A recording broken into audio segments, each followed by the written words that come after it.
路飞是个人上人。路飞当年划着一艘小船出海，兜里没有钱，身边没有人，船上只有一个桶。原本以为路飞只是一个无依无靠的小海贼，原来是一个各种后台傍身的人上人。能多次把罗杰追到绝境的海军英雄卡普是他爷爷，被世界政府忌惮地称之为世界最凶恶罪犯的革命军老大龙是他爹，四皇红发是他的引路人，海贼王的右腕冥王雷利是他师傅。光是这几个人就囊括了海贼、海军、革命军三大势力的塔尖人物。2年前有哥哥艾斯出手相助，2年后有哥哥萨博保驾护航。可谓江湖不是打打杀杀，江湖那是人情世故。小机灵鬼凯撒和路飞对决的时候，本来吧反派就死于话多，然后凯撒这货还牛皮哄哄的在路飞面前跟路飞比背景拼后台。凯撒说自己的后台是四皇凯多和七武海明哥，嘲讽路飞这些人他都惹不起。路飞二话不说，一拳就抡凯撒脸上了，把凯撒的牙给打掉了2颗，鼻子还锤骨折了。本以为凯撒能消停点了吧，没想到他以为路飞没听清楚他的后台，爬起来又说了一遍，然后又挨了路飞贴脸一拳。路飞表示虽然出来混不怎么提背景，但是这货非要磕背景，哪来的自信？因此在路飞这里，不管别人后台硬不硬，只看自己肚子饱不饱，只要把饭干到位，对方有什么后台他都敢锤。光是七武海、老沙、莫利亚先后倒在路飞的拳头之下，被凯撒引以为傲的明哥在那之后也倒了。熊是路飞自家叔叔，罗和慎平是路飞自家好兄弟，女帝呢干脆直接就是现场单方面认卡普当爷爷，巴基是手中的替罪羊，连鹰眼都成了索隆的师傅。前前后后11名七武海，一半以上不是被路飞锤了，就是跟蒙奇家沾亲带故，而路飞还可以很镇定的得知和说出自己的背景。早在路飞得知龙是自己的爹的时候，在场的所有人皆是目瞪口呆，唯独路飞只觉得原来自己还有个爹哦。小伊万还想用老大龙的名字吓一吓路飞，没想到少主就在眼前啊！路飞那让人意想不到的背景，加上稀松平常的语气，着实是把小伊万给吓傻了。而且在路飞这里，对方是不是四皇，有没有这个头衔都一样，从白胡子那儿就敢当面出言不逊，但是获得了白胡子的赏识，何况还是自家哥哥的老爹，跟新报道的四皇黑胡子结仇已久，后来又惹了四皇大妈和凯多，新世界四皇惹了仨，剩下一个还是自己的引路人，最后自己还当上了5皇。之所以赤犬每年都孤独的吃年夜饭，因为海上势力中不是路飞的手下败将，就是突然的沾亲带故，如果都不是，那就揍飞他，千万不要跟路飞比背景。世界乱不乱，路飞一家说了算。战国晕了，七武海来了，还不如不来。顶上战争，黄猿的操作很卧底，但其实七武海们甚至连卧底都懒得卧了，本应该是海军本部对抗白胡子的中坚力量，结果到了战场上就各种摊牌了。首先鹰眼，要说鹰眼真的是水货，那也就算了，可是后来鹰眼的赏金都比肩四皇了，所以顶上战争的鹰眼纯粹就是鹰眼，而且这水划得非常讲究，开局就是一马当先的一刀，然后就撤了，营造一种很认真的形象。鹰眼表示大家可都看见了，我是七武海里第一个上的，可别说我划水。然后鹰眼就是全场表面上干的活不少，追着路飞到处跑，但是仔细一看，鹰眼也是个描边大师，生怕一刀嘎掉好兄弟红发的寄托。鹰眼心里想，快点来人配合一下，再不来我就真要追上路飞了，我可不想当那个千古罪人。所以一旦有人来挡鹰眼，鹰眼就会默契的掉线一下。鹰眼一路操作猛如虎，永远就差路飞那么2步，尤其是和花剑在那里商业互吹，切磋完之后路飞都上处刑台了，鹰眼心不在焉，看都不看花剑一眼了，一直在夸赞路飞有恐怖的力量，所以很难相信鹰眼真的有在认真打架。红发一来，别说鹰眼衣服微脏了，他出汗了吗？问题是气得战国头疼。女帝这边已经彻底坠入爱河了，立场不立场的已经不重要了，重要的是路飞的安全，所以女帝是海军海贼两边都打，让两边的人都很懵逼。在斯摩格欺负路飞的时候一脚踢开，在和平主义者围攻路飞的时候上前阻拦，还把手铐钥匙给路飞弄过来了。一场下来，女帝没打几个海贼，倒是踹了不少海军和机器熊，然后就是直接想认卡普爷爷，毕竟自己嫁给路飞后的一切，女帝早就幻想好了，气得战国心肝疼。演归演，不要摊牌的这么明显，当然战国也没心思管，他还得盯着卡普。明哥虽然并不是来帮路飞的，但他也不是来好好打架的，明哥的心思全都在老沙身上，又是合作又是吃醋，字里行间还挺暧昧。老沙走到哪儿，明哥就跟到哪儿，跟老沙玩捉迷藏，所以明哥全场都没正儿八经出手过几次，打海贼的技能还不如跟老沙闹着玩的时候多。熊这边，真熊在顶上战争的存在感比较低，几乎已经完全失去了自我意识，连小伊万也认不出来了。不过熊好像也变得更迟钝了，没有特别为难路飞和小伊万，只是清了一些小伊万的部下。莫利亚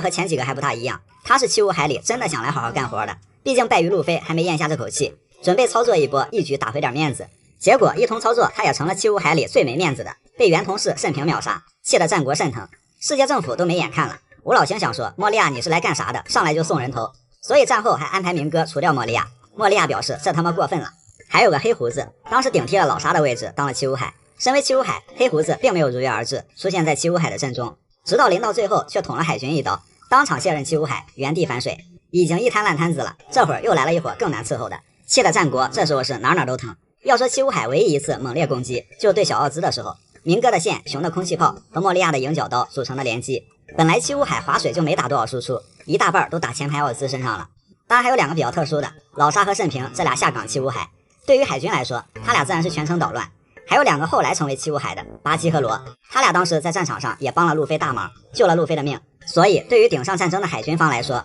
一个好消息，一个坏消息。好消息，七武海来帮忙了；坏消息，越帮越忙。最后七武海制度被废除，表面上是一些七武海利用特权作恶一方，实际上七武海如果再不废除，不难看出都快运营成草帽大船团了。海军本部真是个神奇的地方，这里有追着海贼王满世界跑一招教育员大将的中将，也有不管上司下属还是隔壁部门的人谁都能怼他两句的元帅，有顶上战争先当逃兵后点投降，但2年后依然飞速升官的未来海军王，也有2年前谁也打不过，但2年后谁也打不过的新世界连贵王。有位海军靠一招铁拳从海军本部打到新世界，也有一位海军靠一招铁块从海军本部挨打到新世界。顶上战争打得惨不惨烈，不同的海军将领给出了不同的答案。只看赤犬，海军打得血流成河；只看黄猿，海军打得游刃有余。另外再看青雉，海军这边的网速好像还有点卡。又看战国，开大2小时打了1秒钟。再看卡普，卡普差点从海军英雄变成海贼英雄。海军和推进城组成了一个迷惑的闭环，毕竟推进城跑出去的人太多了，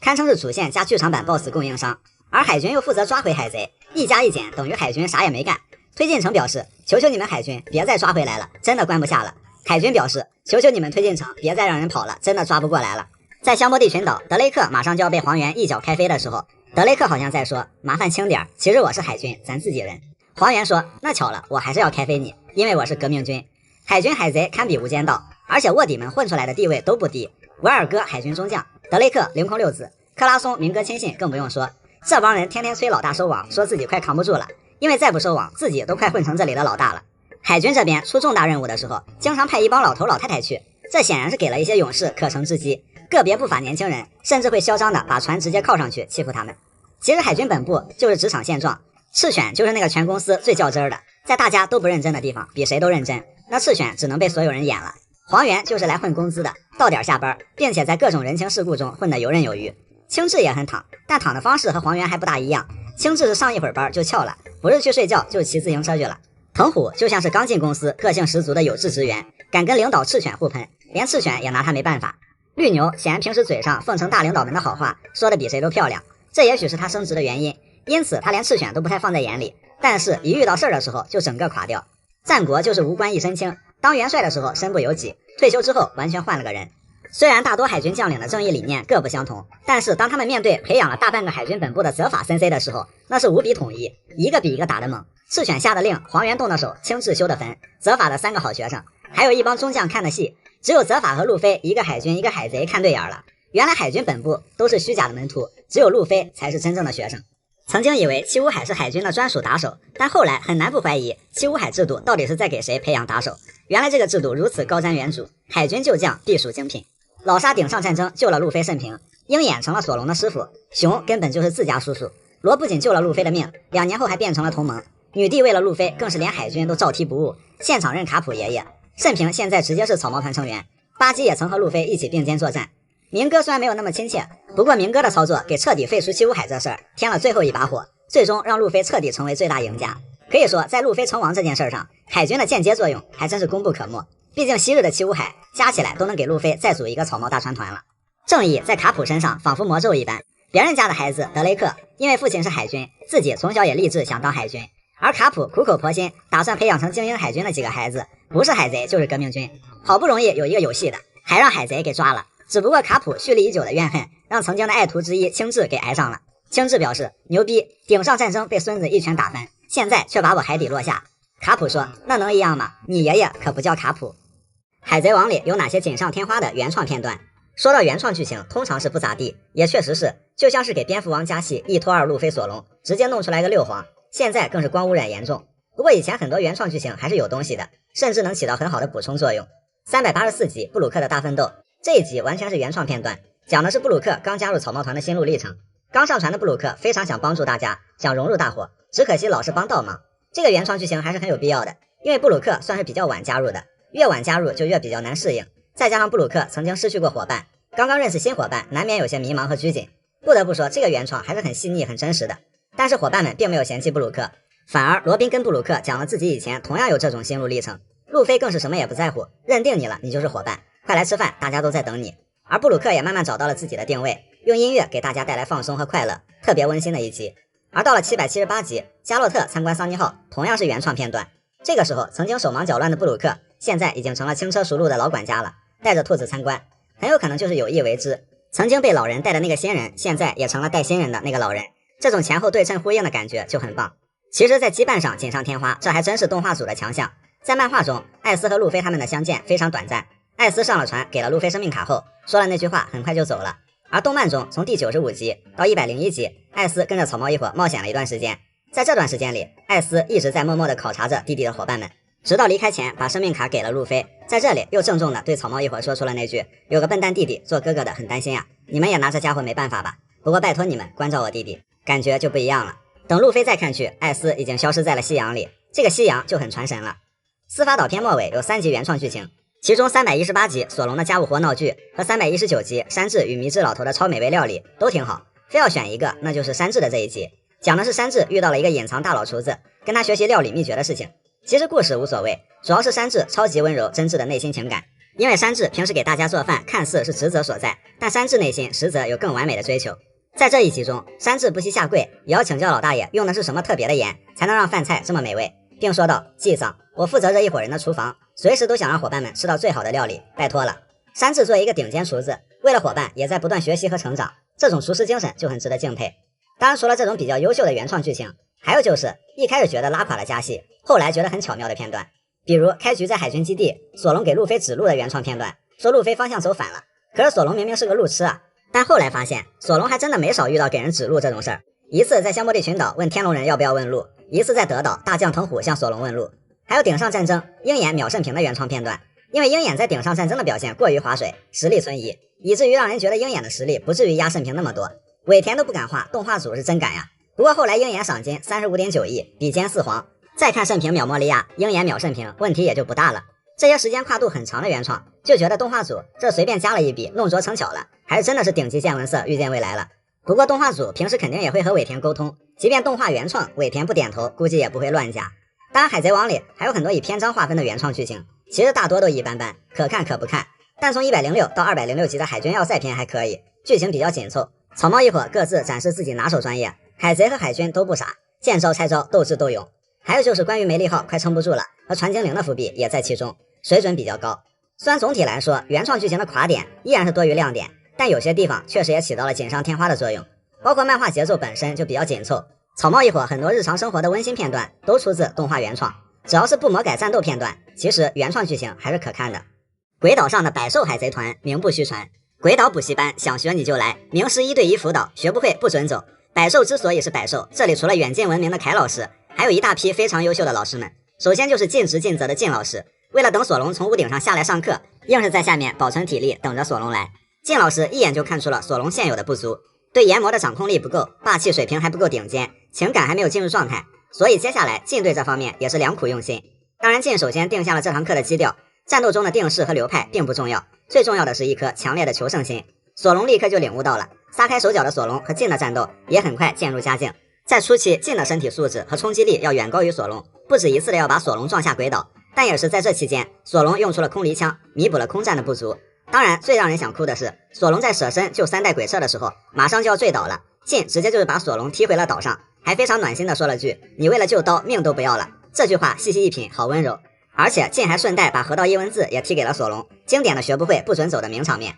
靳为了让索隆了解到自身霸气的不足，还专门敞开双臂让索隆练练手，明白自己哪里不够好。结果不管是研磨还是河道一文字都不能破防靳，也正是靳的如此的引导，索隆的内心情感才进入了状态，不仅能驾驭了研磨，还被激发出了霸王色缠绕。随后靳老师故技重施，复习了一下之前的错题，这一次索隆没有被靳的刀缴械，而是弹开了靳。在索隆变成了一个崭新的自己后，靳老师非常欣慰，倾囊相授，下课。另一边是因材施教的奎因老师，作为加治的前同事，他非常了解杰尔玛，了解山治，所以在奎因绞杀山治的时候，那是体罚学生嘛，显然是奎因良苦用心，他在帮山治激发体内的潜力。奎因老师的方式果然很有效。那接下来山治的不足是斗志不够强烈，心魔过于严重，学习过程中非常迷茫。结合这一点，奎因老师非常聪明，以毒攻毒，不断提到吉尔玛来刺激山治，还趁着山治迷糊打了女人，让山治以为是自己打的。山治的2大雷区被彻底踩爆，山治冲散了心魔，抛弃了战斗服，斗志到达了顶点，魔神降世，破碎一击，终结了奎因。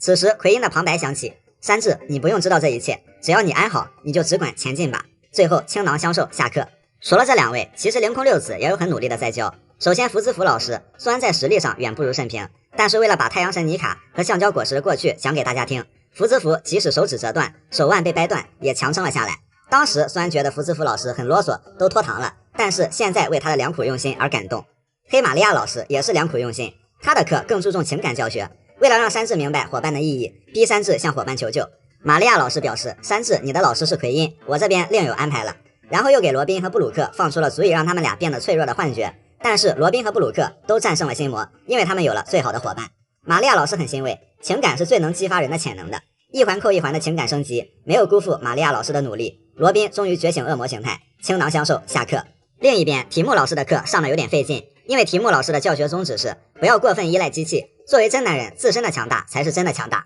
所以提木费了老命的破坏弗兰奇将军，为了什么？功夫不负有心人，弗兰奇将军被破坏掉了，弗兰奇用自身的力量打败了提木。提木老师的旁白响起，这周你依然是个真男人。润体老师也贯彻学不会不准走的原则，对付娜美、乌索普这2人就该用紧迫感来激发潜能，还有就是不断欺负小玉，给娜美和大妈叠 buff。润体很清楚这一点，所以就一路猛追。为了让娜美有时间策反宙斯，润体老师还不惜用自己吸引大妈的注意力，被锤了一顿，真的是良苦用心。最后成功让娜美用出了和天后棒融合的超级宙斯，完成实力飞跃。所以练习2年半不如鬼岛2小时。草帽团大多数人在课后都完成了质的飞跃，所以正因为有了百兽，才有了更好的草帽团。海贼王中开始看似不强，实际上很强的人。俗话说人不可貌相，有些人上来看起来不是很强，但后面所展示的实力和他的第一印象不说2级反转，那也是差别很大。说到这个，第一个想说的就是罗杰，当然这个是我的主观第一印象，一开始就感觉罗杰长了张路人脸，当时就想罗杰能当上海贼王自然有他的实力，但总觉得罗杰穿了身海贼们最常穿的衣服，戴了个海盗帽，扔在海贼堆里根本就不显眼。直到后面罗杰的事迹慢慢丰富，比如在空岛上留下罗杰到此一游的碑文，轻松拿捏和巅峰雷利平分秋色的巴雷特，一刀劈飞光月玉田，原地接白胡子的俯冲劈砍，罗杰的那张路人脸才渐渐的成为了天花板的标志。不瞒你们说，片头要不是旁白说他是海贼王，我就以为是个被处刑的某个小海贼。卡文迪许，海贼王里通常不允许这么漂亮的男人出现，还很臭美，虽然很特别，但刚开始对他的实力存疑，也不会想到他后来成为了草帽大船团1号船船长。后来看卡文迪许，的确是草帽大船团里最能打的了，一旦开出第2人格，那就是敌我不分，嘎嘎乱杀，吓得巴托睡觉的时候也得用铁链子把他捆起来。第2人格也是轻松秒杀民歌干部德林杰，而德林杰其实也算民歌手下不弱的一个干部了。卡文迪许如果能和自己的第2人格和平共处，或许会更强，当然这也不是不可能，乔巴曾经也控制不了自己的暴走形态。花之冰五郎，第一印象就是工地里一个矮小瘦弱奄奄一息的老头，不过越是这种人才越有可能是真的大佬，毕竟雷利当时还自己把自己卖给人贩子被关了起来，只不过冰爷缩水严重，实在是远没有当年的气质了。当年的冰爷也是和之国最有威望的黑帮大佬，是光月玉田非常仰慕的人。路飞能打赢凯多，冰爷也是功不可没，首先就是教会了路飞使用流动的霸气，然后老爷子也可会摇人了，一声号令几千武士轻轻松松。老沙被路飞早早打败，到现在还能混得风生水起的，老沙可以说是极个别，非要说那巴基也算吧。论战绩的话，老沙在阿拉巴斯坦被空挡路飞打败，就这条件以后还在新世界混什么？不过海贼王里面有2个非常奇怪的人，一个是谁都打不过就打路飞来劲的斯摩格，一个是遇到路飞就麻爪但跟谁都能五五开的老沙。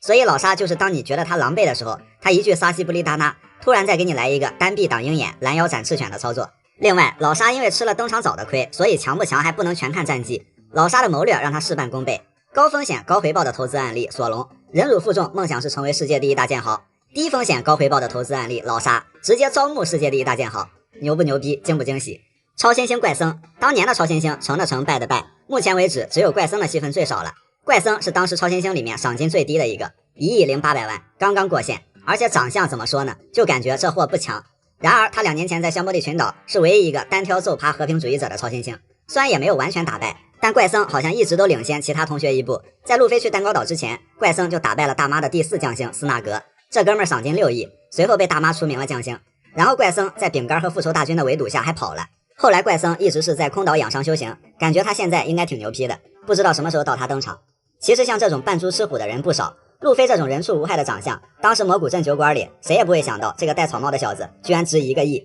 所以如果开始怀疑一个拿鼻毛当胡子的人会不会打架的时候，那第6感可能是在提示你，这个人很有可能下一秒就要拔出刀来要秒人了。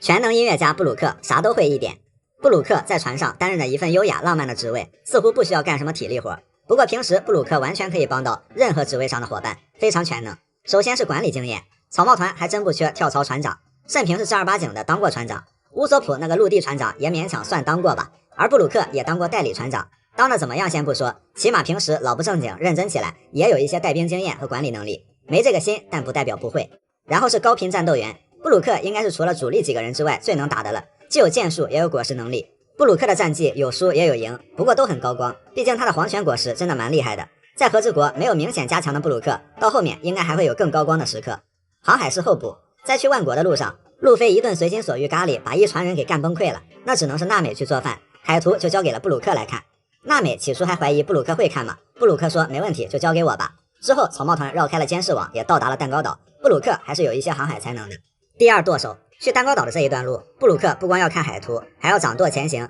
因为路飞掌舵被布鲁克吐槽技术太烂，把舵轮都给干着火了。其实感觉草帽团里标船技术最好的是慎平无疑，第二阵容就是弗兰奇、娜美和布鲁克。在德岛也是布鲁克掌舵，躲避大妈海贼团的追击，完成了路飞的命令，小分队先行前往左屋。当然布鲁克也会开很多载具，比如船坞系统里的鲨鱼潜艇，布鲁克开的最多，手拿把掐相当熟练。船匠辅助，平时修船这种事情都是弗兰奇大包大揽，而布鲁克虽然不精通这行，但是给弗兰奇打打下手也是常有的事儿。刚上船那会儿还帮弗兰奇搬可乐桶，力气还不小，只不过布鲁克拿成了酱油了，现在应该完全没有问题。历史学家的好帮手，布鲁克本身就足够有历史，毕竟罗杰都只能算个新人。作为历史正文收割者的布鲁克，在蛋糕岛印出来了3张历史正文，其中一个还是红色路标，惊呆现场所有人。罗宾如果能看到历史正文会非常高兴，只不过罗宾当时不在现场，不然的话罗宾高低得奖励一下布鲁克。完事儿布鲁克倒是收到了娜美的奖励，也非常好。狙击手的弹药，布鲁克打奥兹的时候有一招叫雷鸣剑革命舞曲突进去，自己作为子弹，配合罗宾的能力，娜美的雷电和乌索普的巨大弹弓弹射出去，直接刺穿了奥兹的肩膀。这颗特殊的弹药威力也很强大，副作用是被雷电给电到，反正布鲁克也不怕雷电。第二个骑士，山治曾经的定位主打一个骑兵和保护女士，在对的时间出现在对的地点。不过后来山治有更多的事情要去做，也要打一些硬仗，所以布鲁克有点补上这个位置的意思。蛋糕岛布鲁克是各种出其不意，和之国又充当罗宾的护花使者，船医的最爱。在医术上布鲁克不太能给乔巴帮上忙，但是对医生来说不添麻烦就是帮大忙。希鲁鲁克和乔巴的愿望都是这个世界上没有人生病，那就太好了。恰好布鲁克就是这种体质，乔巴都不需要给布鲁克看什么病，因为布鲁克根本就不会死，因为他已经死了。布鲁克最脆弱的也就是骨头了，可惜这也只不过是一口牛奶就补回来的事儿。另外布鲁克也是一名合格的导游，兔子上船参观的时候，布鲁克绅士的轻车熟路，一个地方一个地方的带其参观。想当初布鲁克刚上船的时候笨手笨脚，想帮忙却搞砸了很多事情，感觉自己很没用。对此路飞只是说，我已经认定你了，你可以加入，比起这个赶快来吃饭，大家都在等你呢。在伙伴的包容和鼓励下，布鲁克感到很舒服，很有安全感，也找到了自己的定位。如今他可以帮伙伴做这么多事情，做到了最好的自己。草帽团娜美搞钱的8种手段。草帽团早期一穷二白的时候，大多费用都用在了路飞的伙食费上，经济非常困难。不过就算这样，草帽一伙平时还能有点零花钱，绝对离不开娜美的搞钱和管钱能力。首先就是偷术，不用多说，这小贼猫的老本行，号称海贼专偷，小小年纪就从海贼手里累计偷到了1亿贝利，名副其实的小富婆。最后娜美离开村子的时候，把1亿贝利全数留给了村子重建，但是来而不往非礼也，临走时娜美顺走了全村人的钱包，钱可能不多，但也能作为草帽一伙的启动资金了。2. 福利骗，单纯的骗术也许会容易识破，但娜美太会利用自身的优势了，往桌子上俯一下身子，再给对方挤眉弄个眼儿，这时候很多人就沦陷了，还以为自己得到了什么福利，结果娜美才是最大赢家。最开始骗巴基的3个小弟，3个大聪明本以为财色双收，结果被娜美给换家了，再来个航海士的天气预报，让3人血本无归。要没这卖拐的本事，小贼猫怎么能8年1亿贝利呢？3. 涨价的幸福之泉，阿拉巴斯坦浴室娜美一招幸福之泉，堪比霸王色，秒杀全场。只不过当时是明码标价，每人10万贝利，而2年后随着娜美身上越来越有料，幸福之泉的价格也水涨船高，目前已经涨到了30万贝利起步。大多时候都是草帽团内部限定，不怕你现在没钱，从零花钱里面扣。4. 赌钱，一般跟娜美说到竞技类游戏，娜美都很蔫，但是只要说到有奖金，娜美可就不困了。威士忌山峰赌酒，娜美说人家是女孩子了，喝不多呢。管家说有10万倍的奖金，娜美说来。娜美火力全开，索隆喝到第10杯的时候，娜美已经第12杯了。长相和酒量不成正比，娜美平时也不怎么打牌，但是不打并不代表不会，只要玩钱，娜美瞬间化身赌王。5. 高利贷，索隆这种人为什么会听娜美的？还不是因为一开始借了娜美的钱栽进去了，借10万还30万，1分没用也得还，暂时没钱可以，那就给娜美当牛做马。早期的索隆只能是听从娜美的指挥，脏活累活索隆都干，差点给索隆逼疯。2年后，按说欠的钱早就从索隆的零花钱里面扣完了，但索隆还会下意识的娜美让干啥就干啥，看来这种命令已经是刻进了索隆的 DNA 里。娜美一下命令，索隆的身体就不听自己使唤了。6. 砍价，每到一个地方，娜美都会买一大堆衣服，当然这里面除了自己的，也包括大家的休闲装。一般来说，这种消费力度早就入不敷出了，可娜美跟店家直接就是往1折上面砍。愚人岛帕帕谷为了报恩，答应娜美他们挑选自己喜欢的衣服免费送。帕帕谷肯定是想着诚意到了就行，就算给很多，谦逊的草帽团肯定也不会要。结果娜美他们就把人家的店给搬空了。帕帕谷还是大意了，他们可是海贼啊，店主答应可以抢劫，那不要白不要。7. 谈判，娜美的谈判与其说是谈判，不如说是威胁。在跟管家谈判保护薇薇公主的时候，娜美坐地起价，开价10亿贝利。娜美自己一人肯定接不了这活，但娜美当时可以靠高利贷调用索隆干活，真是拿捏的恰到好处。不过阿拉巴斯坦结束后，娜美并没有要这10亿贝利。在死亡尽头的冒险中，娜美向酒吧老板询问在此地赚钱的办法。娜美的话语虽然尽显可怜之意，可字里行间透露着我们是一伙穷凶极恶的海贼，要么说要么死。这个时候，路飞、索隆他们也都默契地站在了娜美的身后。在水之都也是跟典当行老板说，我身边有个悬赏1亿贝利的海贼，你看着办吧。这一点娜美也是把己方优势运用的炉火纯青了。8. 收刮民脂民膏，草帽一伙平时的零花钱都是娜美掌管和分配。在水之都的最后，路飞用1亿贝利开了宴会，完事儿还有脸跟娜美要零花钱，娜美上去邦邦就2拳。估计路飞此后一辈子都领不到满额的零花钱了，买水水糖的钱也是借了乔巴的。在山治缺席的时候，娜美去做饭，但是一个人要付给娜美5000贝利，被吐槽零花钱一下就没了呀。后来路飞强行自己动手丰衣足食，自己做饭，算了，还是交5000贝利吧。娜美做饭要钱，路飞做饭要命啊。所以虽然娜美平时会掉钱眼里，不过就说草帽团这群人，尤其是路飞，对钱没有什么概念。照着一场宴会1亿贝利这个标准，路飞把自己当了，他也不够他生活费的。说实话，这个船上没有娜美是真不行。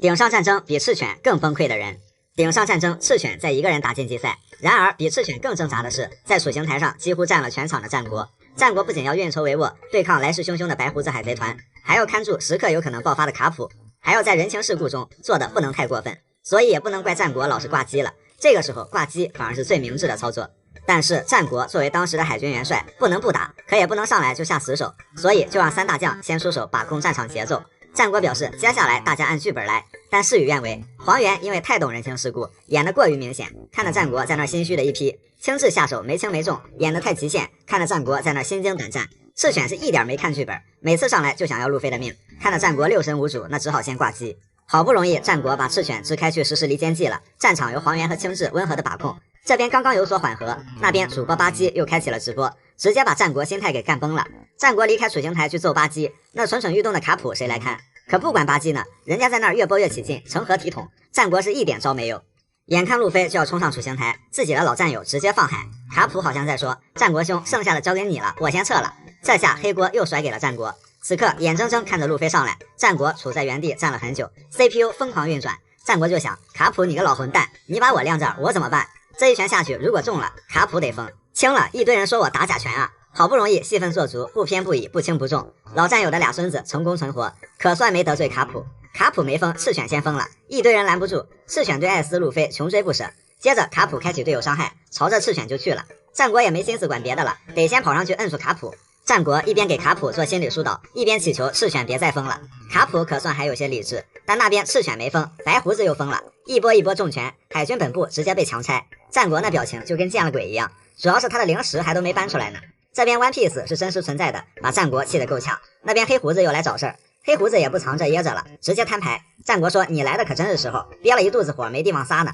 一招从天而降的掌法下去，行了，不用解释了，刚才锤路飞的那一记假拳直接实锤了。好在白胡子海贼团这边已经掀不起什么风浪了，今天把黑胡子赶走就光荣下班了。没想到这个时候红发又来要面子了。战国虽然心想：我堂堂一海军元帅，你一个海贼跟谁要面子呢？但眼看红发团巍然不动，逼退黑胡子，止戈之心不可动摇。战国表示：“啊，行了行了，可以了可以了，红发是你的话，什么都好说。战国被迫营业，宣布停战，面子也不要了。整个顶上战争，战国被白胡子拆家，被巴基气晕，被老沙秀脸，被卡普甩锅，在赤犬和卡普中间劝架，黑胡子还在背后捅刀子，红发在旁边还一个劲要面子。战国简直是分身乏术，身心俱疲。顶上战争之后，战国光速辞职，打完就不干了。这元帅谁爱当谁当。2年后，战国满头白发，可是虽然没了元帅头衔，但却有了临时自由。战国浑身上下透露着4个字：如释重负。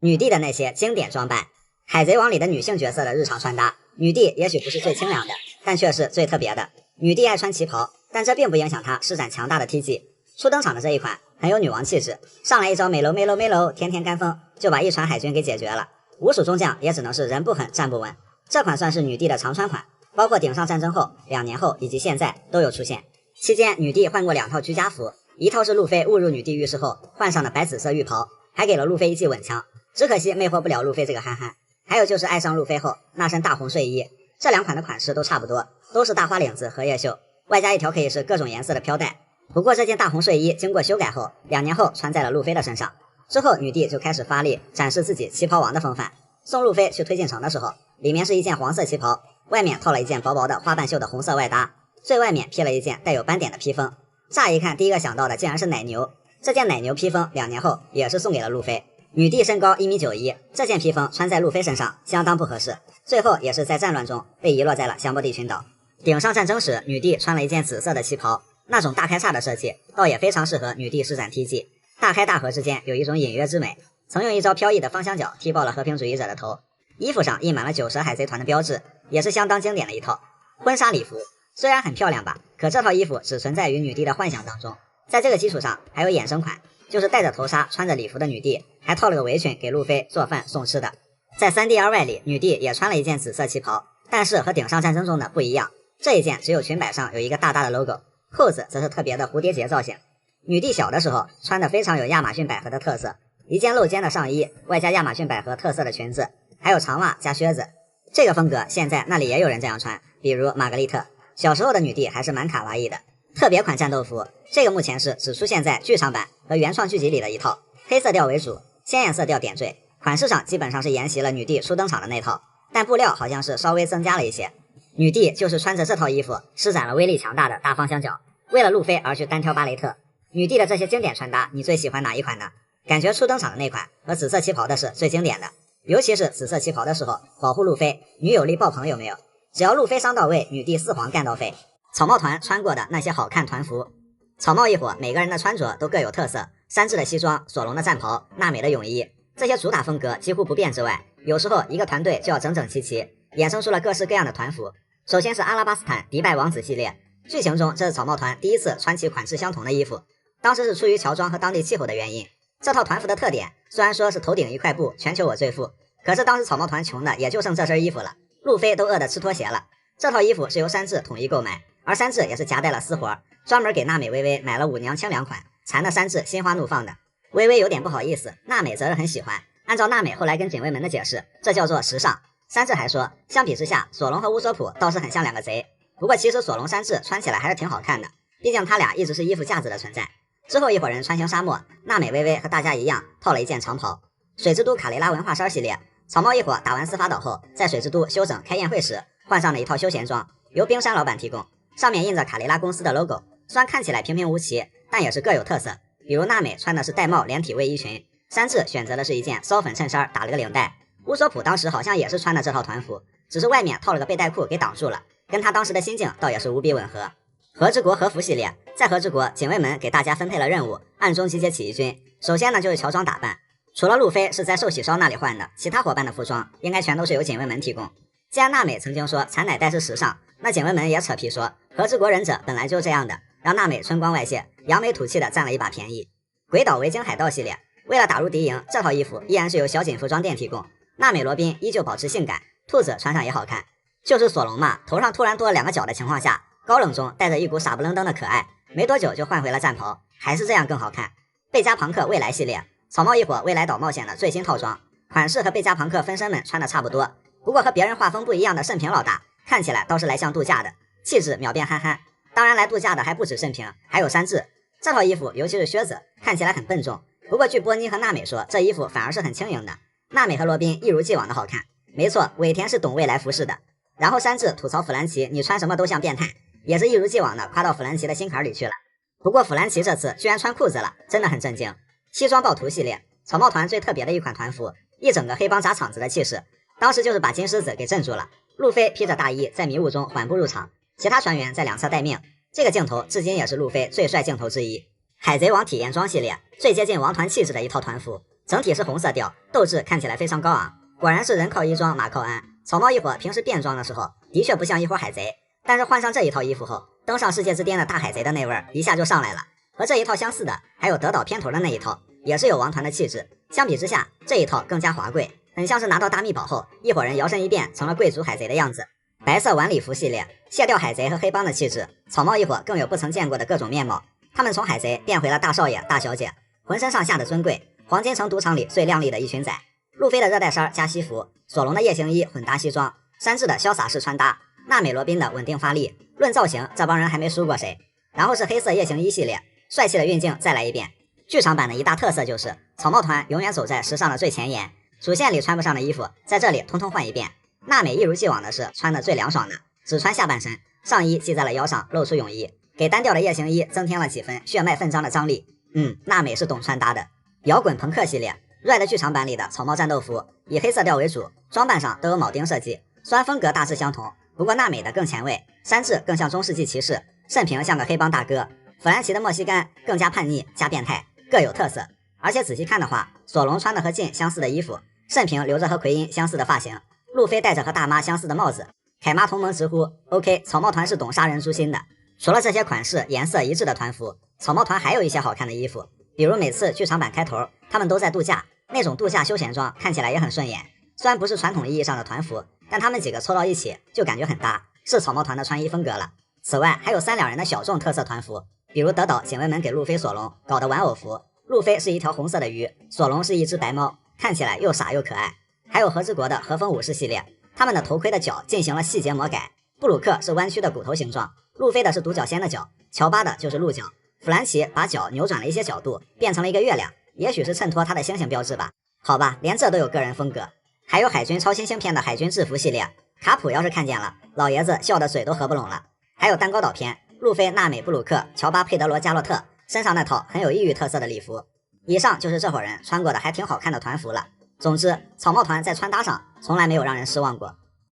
被搭讪的娜美与罗宾，娜美、罗宾作为草帽团的两大团花，走到哪里都免不了被人搭讪。相比之下，娜美被搭讪的次数比罗宾多很多，因为这方面娜美太会了，她可以利用这个捞点好处。在动漫和漫画中，娜美的登场方式虽然不一样，但一样的是，娜美都在通过被人搭讪而忽悠财宝，而且都顺利得手了。后来山治看到了娜美，仿佛是看到了一生的答案。山治不愧是老手，上来就一顿花里胡哨，看到索隆、路飞在那尬的抠脚，因为这是他俩一辈子都学不来的东西。不过什么都不如答应给娜美免单来的实在，终于是深得娜美的欢心。此后娜美又被海军大将青雉搭讪，被青雉称之为令人神魂颠倒的小姐，还问今晚有空吗？看青雉这张口就来的话语，洒脱自然的神情，一看也是个老手了。在水之都，娜美、罗宾被双双搭讪，娜美当时被一个大叔邀请共进晚餐，很快大叔被他老婆拽进去打了一顿，据说这是当地人太过热情的一种表现。罗宾则是被几个星星眼的人拦住，被评价方圆100里没有见过这么漂亮的。乔巴来了句神吐槽，这里好多山治啊，而山治本人已经变成了护花使者，谁敢搭讪船上的女生，怒气值瞬间爆满。阿布萨罗姆那种不能算搭讪了，纯属是跳过了铺垫环节，靠着隐形果实逮住娜美、罗宾一顿占便宜，最后被各种 buff 叠满的山治暴打一顿。而阿布并没有善罢甘休，后来依旧抓住娜美想要亲亲，不仅逼出了娜美的见闻色，还被娜美喂了小飞棍。小飞棍来哦！2年后，娜美长发及腰，整个人变化很大，初回香波地就被人给调戏了，正是假草帽团的假路飞，让娜美来身边陪酒，而且这个假路飞的声音还是山治的。娜美也很横，连拒绝带蔑视一起还给了对方。话说这个假帽团一点都不专业啊，居然连娜美都认不出来，毕竟娜美的妩媚悬赏令在大海上还是挺出名的，阿健口中的征婚照嘛。因为这个还引起了多起对娜美的骚扰事件，前有阿布萨罗姆，后有文斯莫克永志，再加上那个天天对娜美悬赏令犯花痴的海军超新星泽帕。除了这种直截了当的，还有像警卫们这种蔫坏的，嘴上吐槽娜美的穿着，心里可是喜欢的不得了，竟敢眉飞色舞，让护花使者山治非常不爽。在和之国，警卫们忽悠娜美，在我们这儿，女忍者就是这样穿搭的，但是看到裹得严严实实的小忍，才知道锦卫门这家伙真的坏得很。罗宾被人搭讪的次数虽然不如娜美多，因为两人走的路线不一样。罗宾属于生人勿近的感觉，但罗宾要真的开放起来，还要啥自行车？这不比花魁香，把黑炭大蛇迷惑的心驰神往的。在和之国，罗宾受当地人的欢迎程度似乎比娜美高，毕竟罗宾化身艺妓真的绝美。在鬼岛会场里，暗黑时髦打扮的罗宾被一个小喽啰给搭讪了，随后被罗宾一个手刀给打晕了。一旁的慎平吐槽罗宾是个可怕的女人。在花之都的混浴澡堂里，娜美罗宾也便宜了这帮围观的人了。在这里还有个重点，就是池子里有一个透气的竹筒。没错，当时山治就藏在这水池里面。可以说尾田的恶趣味依旧稳定发力。好了，本期内容就聊到这里，感谢大家观看，留个赞，为素材果实觉醒充能 ，Thank you。海贼王中那些神奇的相遇，命运和命中注定是海贼王从头到尾贯穿的主题之一。正因如此，也造就了很多奇特的缘分相遇。巴基和艾斯的相遇，这俩人的渊源还挺深的，一个罗杰的船员，一个罗杰的儿子。但多年之后，两个性格作风截然不同的人在大海上相遇，还是挺违和的。看起来更像是动漫原创片段，但漫画中真确有其事。当时巴基并不知道艾斯是罗杰的儿子，只知道他是白团二番队队长。这段相遇是短暂的，但收获了很多快乐。艾斯在巴基这里蹭到了很多吃的，然后大家还一起开了宴会，真是不是一家人不进一家门啊。路飞和巴基的相遇，两人现如今携手迈入新四皇行列，所以咱就说，当年东海村口的一场互殴，竟没想到是一场皇团大战级别的预演。两人之前虽有着深仇大恨，但每次相遇都是非常的搞笑。在罗格镇，巴基还迷迷糊糊的给路飞索隆付了饭钱，还给路飞指了路。在推进城里，两人第3次相遇，后来巴基靠着霸王色运气，在九死一生的地方活了下来。大事件篇章里没有赢家，但唯独巴基盆满钵满，成了七武海，开了大公司，为之后成为海贼王奠定了坚实基础。白胡子和巴基的相遇，30年前白胡子和罗杰海贼团相遇过，只是那个时候小巴基还名不见经传。多年之后顶上战争，白胡子再次遇到巴基，被巴基指着鼻子挑衅。白胡子不仅没有动怒，反而商量联手，给巴基大神的名号又添上了浓墨重彩的一笔。而白胡子似乎对巴基有着莫名的好感，因为能让白胡子记忆犹新的人有罗杰、卡普、战国、红发、鹰眼。然而其中还混进来了一个奇怪的东西，红鼻子小鬼。本来觉得格格不入，现在反倒觉得绰绰有余。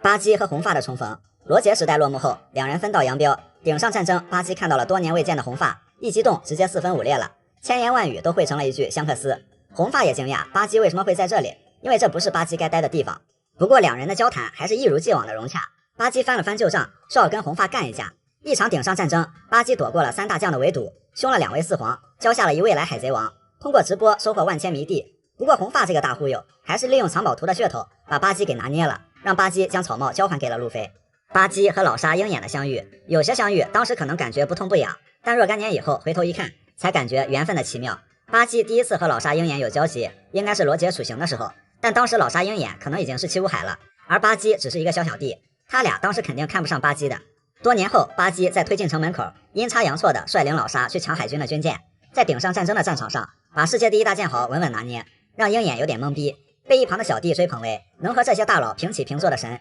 而如今海报上谁是 C 位一目了然，很多顶尖船长和他们的2把手也有命中注定的相遇画面，越是草率就越显得浪漫。罗杰和雷利2个街溜子在岸边极限拉扯，后来将世界搅得天翻地覆，造就了一个时代。路飞和索隆在海军基地里萍水相逢，当时一个敢收，一个敢加入，后来他们又遇到了一群可靠的伙伴，即将开辟一个新时代。大白鼠凯多和小白鼠进在海军实验室里患难之交，枭雄之间也有真心对待的同伴。黑胡子和溪流在推进城里同气相求，真正的海贼就该干真海贼该干的事儿，一起缔造一个野心帝国。当然在这片大海上还有很多传奇和偶遇的事情发生过或正在发生，他们最开始偶然般的相遇交集，却在未来留下了让人难忘的事迹。这些蝴蝶效应就像蛛网一般，织出了一个宏伟广阔的历史和世界。明哥最能吹一辈子的事儿，要说明哥最能吹一辈子的事儿，不是年少觉醒霸王色，不是家大业大的产业，也不是黑白2道通吃的背景，而是一个鸟笼难住了今后的4位皇，以及一神一帝一王一将，外加众多相比之下不值一提的豪杰。凯多大妈都没这魄力。还有，鸟笼并不是一个无解的技能，但一定是自带福气的技能，因为从鸟笼里面走出来的人，今后都成了响当当的人物。首先4位皇分别是陆皇、罗皇、锦皇和看皇。看报王明哥在监狱看到现在的报纸的话，首先得当笑话看，海军现在都不给我看真的报纸了吗？天天编离谱的明哥专用报纸。但当明哥知晓真相后，他得庆幸幸亏自己进来的早，外面的世界太离谱，监狱才是永远的家。陆皇已经迈入了4皇行列，罗皇虽然没有挂名4皇，但赏金和路飞平起平坐。把大妈连人带倒一刀捅穿。锦皇和开皇的仰卧起坐也不是开玩笑的，锦皇面对凯多斩火破防，凯多反而是怎么锤都锤不死。开皇就更牛批了，一个火前方能压制大和，大和好歹也是能和凯多过几招的人，有冰冻能力，却拿不下开皇的火前方。开皇最后还阴差阳错帮罗和基德引爆了武器库，直接把大妈抬走，胜负分晓。所以很难想象这4位大咖当时在明哥的鸟笼里是何等的狼狈。倘若哪天明哥出来了，了解了这几位的士气，吓出一身冷汗还是小事儿，那必须得当面跟4位皇解释解释。4位兄弟，那天岛上的人实在有点多，你们也知道我好面，哥现在给你们跪下道歉行不？除了这4位大咖，鸟笼里还有一神，也就是得岛封神的 God 乌索普，也多亏了明哥这个跳板，巫神打了一个平步青云的翻身仗，明哥还自掏腰包给乌索普抬身价，真的是仁至义尽了。鸟笼里还有一弟炎帝萨博，萨博和3个革命军队长在圣地跟双大将开战，丝毫不虚，全身而退，还救走了熊。鸟笼里还有一王炎王索隆，鬼岛之上破防凯多，击败3灾之首的晋，未来海贼王的副手。鸟笼里还有一将大将藤虎，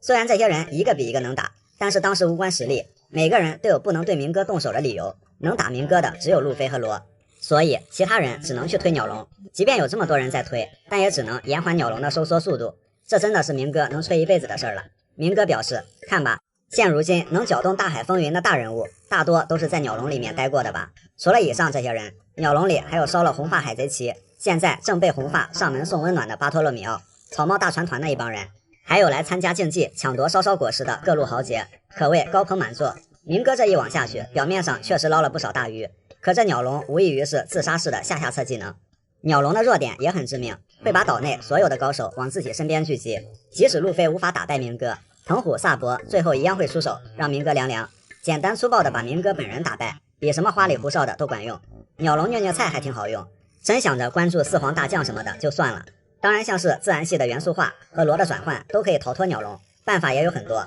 但还有一个人，他即便吃满伤害也可以如履平地的从鸟笼里走出来，没错，正是那个男人，如今的4皇，未来还要当海贼王的巴基，可谓是明哥的 Joker 之名已荡然无存，真 Joker 还得是巴基大神。草帽一伙的沙雕等级，草帽团这些人的沙雕程度可以分为中度、重度和超重度。虽然沙雕杀一窝，但沙雕中也得挑那么1-2个相对比较正常的。首先，中度沙雕娜美，娜美的沙雕源自她古灵精怪的性格，虽然长相甜美，但发起火来，白眼和鲨鱼牙的生气脸，娜美是最多的，感觉比其他人加起来的次数还多。很多人猜测娜美有鱼人血统，有没有不知道，反正生气的时候，这牙都是鱼人同款。尤其是谁动了她的钱，娜美就会秒变吃了凶药的霍迪琼斯。娜美作为买衣服最多，穿的却最少的人，被人看光不止1次2次了。不过娜美也有应对办法，干脆将计就计，幸福之泉10万倍利，每人每次。最屌的还是她的随身空间百宝箱，小手一伸，随取随用，非常方便。娜美可没觉得不好意思。娜美作为海贼世界里智商很高的一批人，跟几个逗逼混在一起，自然也有一种小贼猫进了2哈窝的感觉。中度沙雕慎平，慎平和罗可以说是2极反转的经典案例了。慎平原本是一个不苟言笑的严肃长辈，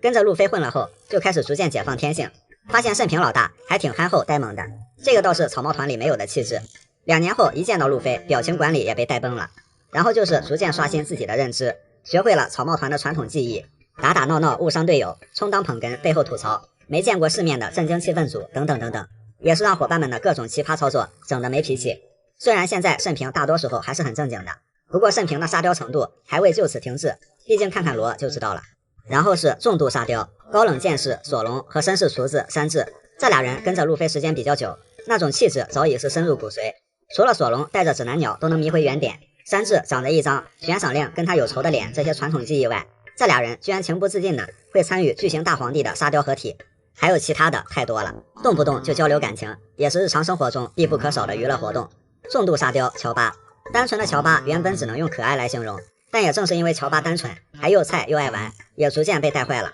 跟着路飞乌索普可没少被娜美连带着揍一顿，跟着布鲁克悠哉悠哉的偷懒，被一起教训玩忽职守，再加上乔巴脸盲又好骗，从头到尾都没有发现这个狙击王有种很熟悉的感觉，被索隆吐槽这俩人以前到底是靠什么辨别乌索普的。2年后乔巴认错了路飞和伙伴们，还被气哭了，当然也是传统技艺常规操作。重度沙雕布鲁克，前面几个最起码正常的时候比沙雕的时候多，而布鲁克恰恰相反，刚上船就能跟路飞嘻嘻哈哈，太对味了。而且每当以为他要正经的时候，都会来那么一句经典提问，不挑食的布鲁克甚至连大妈都不放过。最搞的是，作为一个经常扮鬼吓唬别人的尸体男爵，布鲁克生平最怕的3样东西：鬼魂、僵尸和骷髅。重度沙雕罗宾，罗宾逗逼的程度甚至已经超过了前面几个，并还在不断失控，给弗兰奇把脉，往乌索普裤子上抹东西，一本正经的说出很可怕的话，总是会联想到一些奇奇怪怪的画面，在别人面前尽情表演，从来不怯场，吐槽总是能一针见血，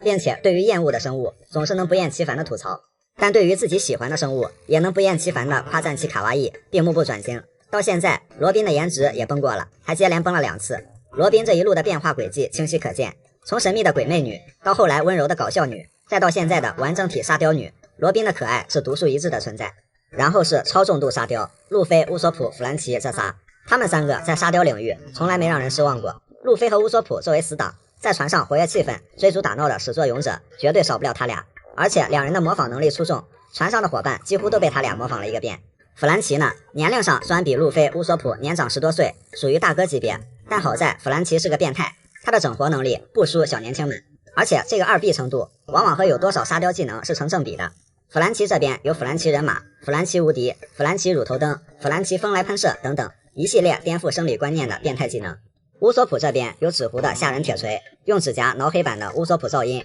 说出那种光是听起来就很痛的话的乌索普咒语，比如用纸片割破指甲缝等等。路飞的奇葩技能更是只有想不到，没有做不到。路飞作为草帽团团长，这种欢乐的企业文化的形成，自然也少不了他的功劳。对于伙伴们的性格，有沙雕潜力的着重培养，没有的也能给你带偏过来。所以不管正经的还是不正经的氛围，路飞也当之无愧是草帽团的灵魂所在。海贼王中4大海域的文化差异，红土大陆和伟大航路交汇，将大海分出东西南北，外加伟大航路也算在内的5个海域。由于红土大陆和无风带天堑的存在，东西南北4海虽然人才辈出，不过也造就了各有特色的文化底蕴。首先是西海，从西海的代表人物的穿着服饰上来看，西海有一个特点非常明显，像幽灵公主佩罗娜、月光莫利亚、刚登场时的罗宾酱、灵魂之王布鲁克、匪帮贝基、魔鬼警长拉菲特、原 CP9 见习生奈罗，很多人的穿着要么是一股浓厚的哥特风，要么是西式礼服。卡彭贝基除了这个特点，他内核也是个黑手党。不过说起西海排面最大的代表人物，那莫过于是面子王4皇红发香克斯了。他倒是这帮人里的清流，不搞什么暗黑系，就简简单单，大花裤子穿起来还非常的 fashion。不过西海的酒似乎口碑2极分化，当时白胡子认出了红发带的酒是西海的酒，露出比较嫌弃的神情。不过红发却说这是他游遍各地后认为最好的酒了，故乡的酒。白胡子看到红发诚意满满，开始喝了起来，并改口道：“哦，还行。”口硬心软的白胡子到底是给了红发面子，还是挺照顾红发的。然后是南海，要说存在感，南海的确不如其他3个海域。北海的热血漫，西海的面子王，东海的王者香，南海其实也有排面，而且综合实力并不弱。这里的机械风比较浓厚，毕竟走出了弗兰奇、尤斯塔斯基德、革命军南军军长林德伯格3个机械大佬，南海可以称之为是工匠之蓝。除此之外，南海和北海联手贡献了海军的元一帅3将，前海军元帅佛之战国和原海军大将青雉出身南海。其他的代表人物还有红发团拉基路、熊和波尼，艾斯也出生在南海，不过艾斯长在东海，还是受东海文化熏陶更明显。然后是北海，北海是一个很有魅力的海域，这里不仅是强者云集，鱼龙混杂，文化氛围特别独特、新奇、丰富。首先杰尔玛的战斗力比上不足，比下有余吧，但以杰尔玛为 IP 创造出的海上战士索拉的故事，给了北海大多人一个热血的童年回忆。罗、霍金斯、德雷克，北海出身的3迷弟，见到隐形黑都走不动道了，开始忘乎所以的中二。海上战士不仅在北海是一种常识，贝基的手下西海出身的维特也是个忠实迷弟。看来杰尔玛不仅输出战火，也输出文化呀。探险家诺兰度的故乡也在北海，他的传奇故事被当作笑话从这里流传开来。娜美当时还惊讶，山治早就看过北海出版的《大话王》，山治则是第一次透露自己是北海出身。后来山治看过这本书的回忆细节也被加了进去。明哥早期在北海发家，他的手下几乎都来自北海，黄猿、赤犬、鹤都出身于北海，另外还有红发团贝克曼。论走出的战斗力这一块，北海相当有竞争力。最后是东海，东海被称为最弱的海域，那是金狮子可能还不太清楚卡普会常回家看看这个习惯。论传奇故事，这里出了3个被世界政府视为最棘手的人：罗杰、龙、路飞。有在不同时期追着罗杰、龙、路飞到处跑的海军英雄卡普，打得卡普不敢还手的拳王达旦，一斧子将卡普砍翻在地的父皇蒙卡，手拿酒瓶砸4皇，脚踩未来海贼王的4皇猎人西格，一口终结4皇猎人西格的近海王。另外还有想冲上去砍了鹰眼，幸亏被路飞及时摁住的刀神约瑟夫、剑圣强尼。就这一串一串的事迹，前无古人，后也没什么来者了。东海的文化风向是比较自由梦想的那种感觉。大航海时代从这里开始，蒙奇家族虽然道路不同，但自由自在的作风总归还是殊途同归的。成长于东海的还有像不服管教、心怀正义的斯摩格，不带航海士，全靠乡下奶奶征服航路去追星的巴托，挥舞自由旗帜的革命军东军军长贝罗贝蒂，罗杰、耶稣布、艾斯、萨博、小冯、索隆、纳美、乌索普、科比，好像都是这种人。自由和梦想是他们身上不可或缺的东西。东海出身的卡库虽然是 CP 的人，但感觉和其他 CP 成员还是有些不一样的。这种气质可能是来自梦想之蓝东海的文化氛围吧。只不过海贼王罗杰和山贼王西格都修仙去了，刀神剑圣退隐江湖当了渔夫。以前是卡普常回家看看，现在是路飞志在天下，东海才掀不起什么风浪，给人一种趋于平静、和平之海的感觉。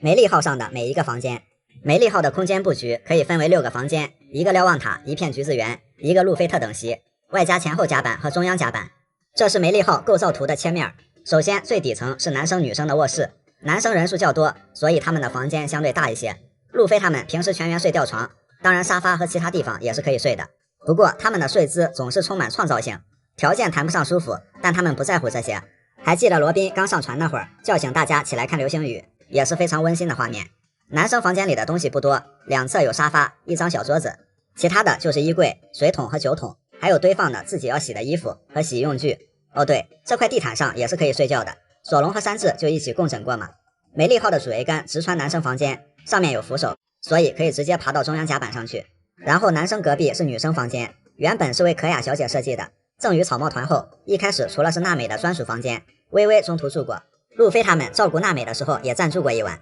后来是罗宾。东西虽然多，不过整理的井井有条，酒量极好的娜美还让人在房间里打造了一个吧台，也不是很稀奇的事情。这里也有书桌书架，平时娜美就在这里绘图，还有搂着睡觉的宝箱，里面都是娜美最爱的收藏品。这张沙发是2用沙发床，房顶上也有收纳的吊床，不担心会多住进来2个人这种事情。然后往上一层就是中央甲板层，这块甲板承载了很多回忆，草帽团的海贼旗就是在这里绘制完成，也是把小冯吊上来的地方，等等等等。中央甲板往前的房间，也就是船头部位，是一个火炮间和军火仓库，这里面有一门主炮，堆放着一些炮弹和冷兵器，以及一些杂物，还有一个起锚机，通过逆时针旋转可以把锚绳卷上来。但这个房间大家都不怎么来，毕竟路飞本人就是一个好用、顺手且效率又高的主炮。平时起锚的话，索隆一般会直接把锚拽上来，起锚机上的罗盘在伟大航路就更无用武之地了。中央甲板往后的房间是仓库，阿拉巴斯坦之后，罗宾偷偷上船后就从这里出来的，当时他可能已经在船上观光了一圈了。仓库里左右各一门侧舷炮，这里平时就存放一些水酒粮食以及娜美无法带回房间里的宝物，另外也是乔巴的实验室，但大多时候船上可能根本存不下吃的，挨饿才是家常便饭。有仓库作为缓冲空间，也增加了女生房间和浴室的私密性。进入这2个房间都要经过仓库，而且通往女生房间的扶梯口还可以上锁。仓库再往后就是浴室卫生间，门上的窗户安装了窗帘，防止偷窥。不过这里有一条非常奇怪的说明，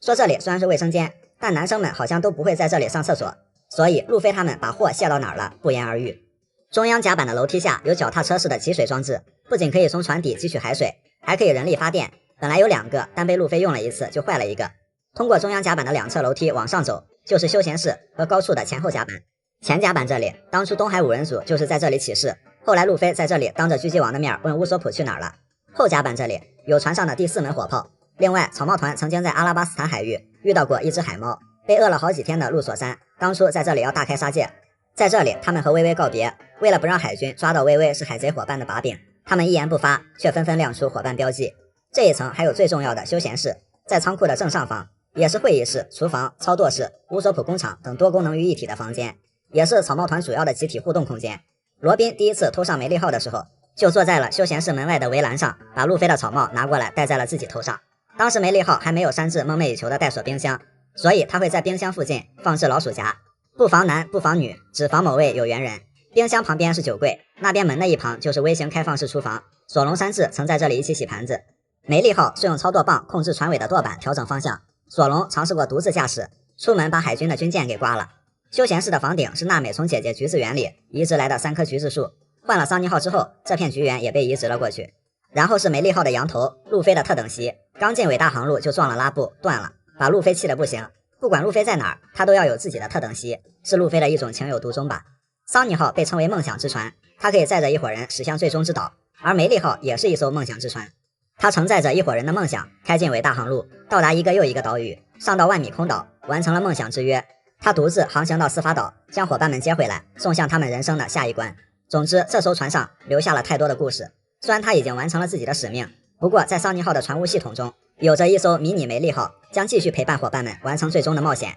最后见证路飞成亡。索隆、山治不比点什么浑身难受。早在小花园的时候，岛上的东利和部落基以火山爆发为信号，他俩会准时准点的展开决斗，持续了100年。而两人最初打架的原因，是因为各自捕获了一只海王类，因为一个小女孩提问谁狩猎的猎物更大，而开始了长达100年未分胜负的对决。历史总是惊人的相似。这一天，索隆上岛狩猎时，顺带挑衅山治，说要抓一些山治应付不了的野兽。山治岂能容忍索隆这样的侮辱？于是两人开启了狩猎比赛，以吨位定输赢。最后两人的战果颇丰，但山治说自己的猎物更大，索隆说自己的猎物更壮，反正谁说都有理。而且两人不接受平局，但因为山治的心上人索隆的债主娜美发火了，两人才被迫平局，老老实实上船走了。之后机智的山治明白了，这样纠缠下去不是办法，要以自己的优势比索隆的劣势，突破点就是索隆是个路痴。在司法岛的法院楼顶，山治帅气到达，原本以为自己是第一个到的，结果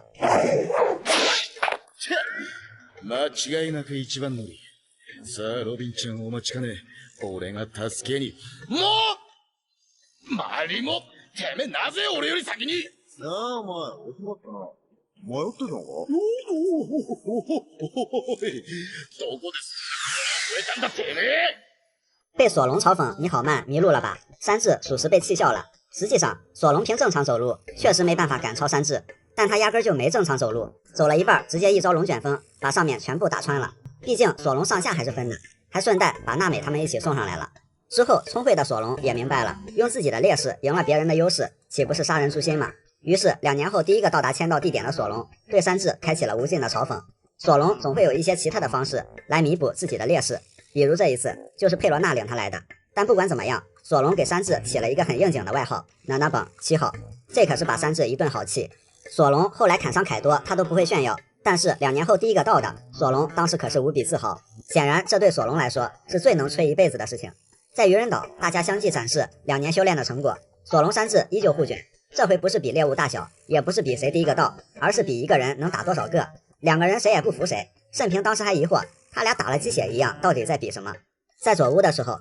当时山治被要挟去了蛋糕岛，路飞表达了要救回山治的决心，并在猫狗蛋糕岛之后，路飞和山治更新了悬赏令。当时索隆悬赏是3亿2千万，3亿3千万的山治兴奋的振臂高呼。在悬赏令上，山治扳回了一城，被不能理解的娜美吐槽，这些无聊的数字有什么好攀比的？虽然和治国后还会有变化，不过至少目前还是压索隆一头，山治可要借这个机会好好炫耀一番。尽管索隆、山治平时吵架斗嘴攀比，不过可以全当是航海路上彼此的一种念想，一种进步的动力。因为一旦正经起来，两人也是有足够的默契。作为未来海贼王的双翼，两人也是路飞身边可靠的左膀右臂，平时吵吵闹闹。然而索隆、山治在路飞成为海贼王这件事上，可是有着坚贞不渝的合拍与和谐，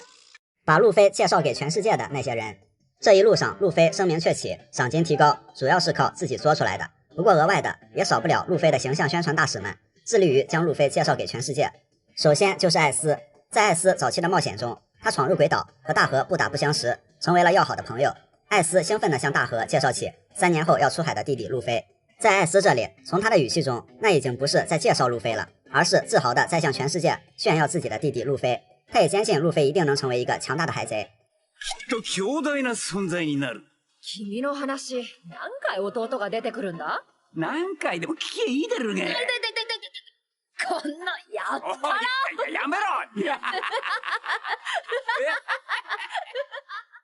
正因艾斯大河有这么一段渊源，多年之后，路飞来到鬼岛，大河迫不及待地想和路飞见面，并表示自己一直在等他。这件事的来龙去脉，当时还让路飞倍感懵逼。艾斯与大河分开后，不久之后，艾斯遇到了白胡子，后决定留在白胡子海贼团。在路飞首次悬赏3000万贝利的时候，艾斯拿着路飞的悬赏令，高兴地向白胡子炫耀。見てくれ親父、これ俺の弟なんだ。不过乌索普大神这个脑袋是真抢戏，仔细一看，艾斯只到了乌索普脑袋上。不过话说回来，艾斯当然知道当时的路飞在老爹那里也就是个排不上号的小海贼，但艾斯依然无比自豪。艾斯有多宠路飞，那真是溢于言表了。只是现在的路飞已经名扬天下，而当初那个3句话离不开我弟弟的大哥已然不在了。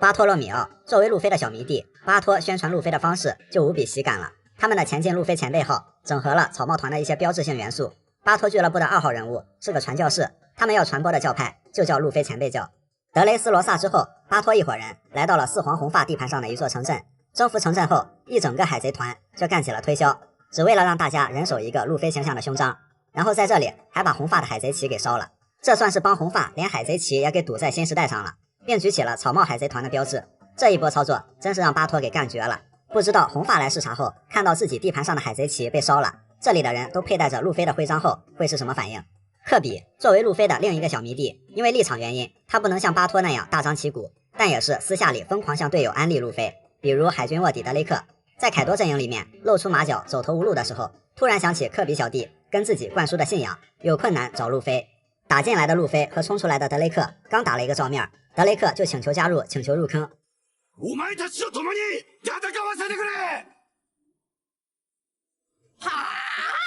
路飞又懵逼了，咱俩很熟吗？路飞就寻思，怎么总是会有一些奇奇怪怪的人来找我呢？这都是谁给宣传的呀？红发香克斯，雷利能成为路飞的师傅，很大一方面也因为红发的安利吧。大概10年前，红发和雷利见了一面，雷利发现那时红发的左臂和罗杰给他的草帽都没了。红发也直言，他在东海遇到了一个小鬼，他说了和船长罗杰一样的话，在他身上看到了罗杰的影子。正因如此，雷利有了期待。多年之后，雷利跟路飞说，我在这儿等你很久了。红发也把断臂这事儿跟白胡子说了后，白胡子见到路飞时，也对艾斯的这个弟弟能让红发赌上1臂的小鬼充满了好奇。然后是路飞5皇的背后推手新闻王摩根斯，跟前几个发自内心的自豪、崇拜、信仰、欣赏不一样。摩根斯宣传的目的都是为了钱和职业，虽然摩根斯的报道多有一些夸张的成分，但作为新闻工作者，他也有拒绝贿赂、该报就得报的原则。他把路飞大闹蛋糕岛的事迹添油加醋，宣称路飞是第5位海上皇帝，也促使路飞的赏金飙升到15亿，声名大噪。路飞毕竟征服了卡尔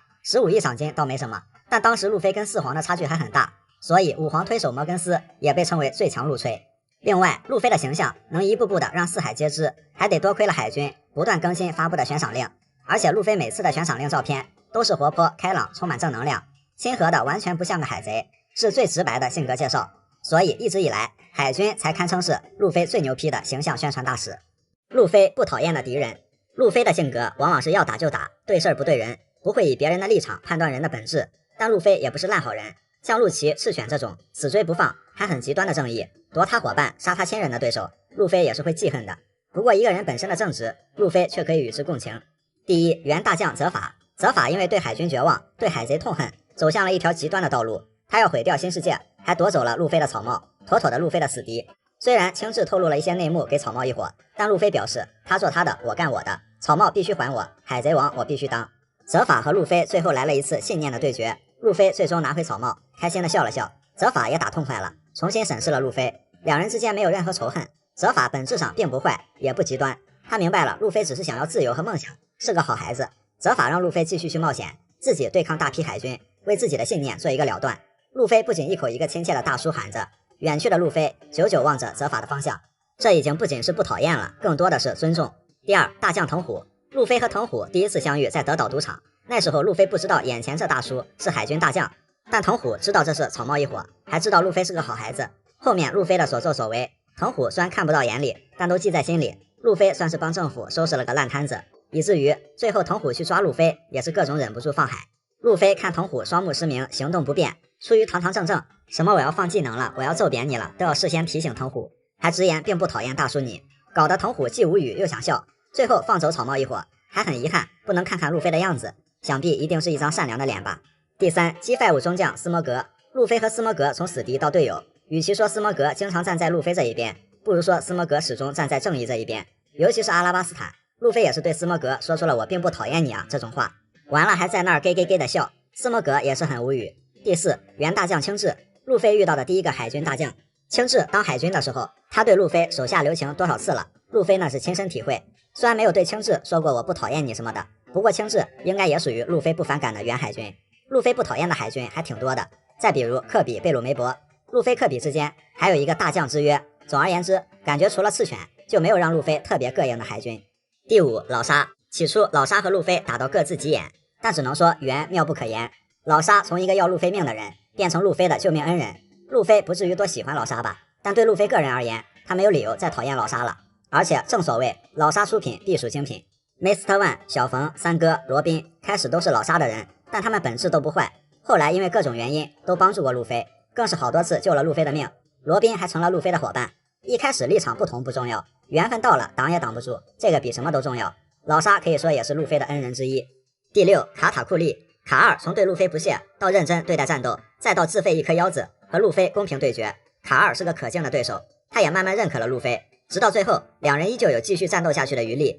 只是卡二被路飞的决心和气势所折服，自动认输。路飞嘴上不说，不过他将外层的帽子盖在了卡二老师的嘴上，以表对卡二的 respect。路飞如此郑重地致敬一个把自己打得很狼狈的敌人，卡二老师这是唯一一个。第七，凯多。原因是这俩人在屋顶上单恋，还笑，看着还打出感情来了。路飞觉得酣畅淋漓，越来越有意思了。凯老师附议，就怕路飞来一句凯多成为我的伙伴吧。路飞也没有理由讨厌凯多，仔细想想，路飞对凯多的个人怨恨还不如路飞对大妈对黑胡子的重。凯多起初又没伤害路飞伙伴，也没针对路飞，反而是路飞打完凯撒打明哥，把凯多惹毛了，只因为罗当时说的拉凯多下马的提议。而路飞想成为海贼王，就至少要干趴一个四皇，顺便管一下和之国的闲事儿。路飞没有像赤鞘武士那样带着仇恨去打凯多，也实属正常，毕竟只是为了完成主线任务。除了这些，像巴基啊、凯撒啊，一开始都是路飞的敌人。巴基曾经弄坏过路飞的草帽，凯撒拿孩子做实验，只是后来也都帮过路飞，甚至救过路飞的命。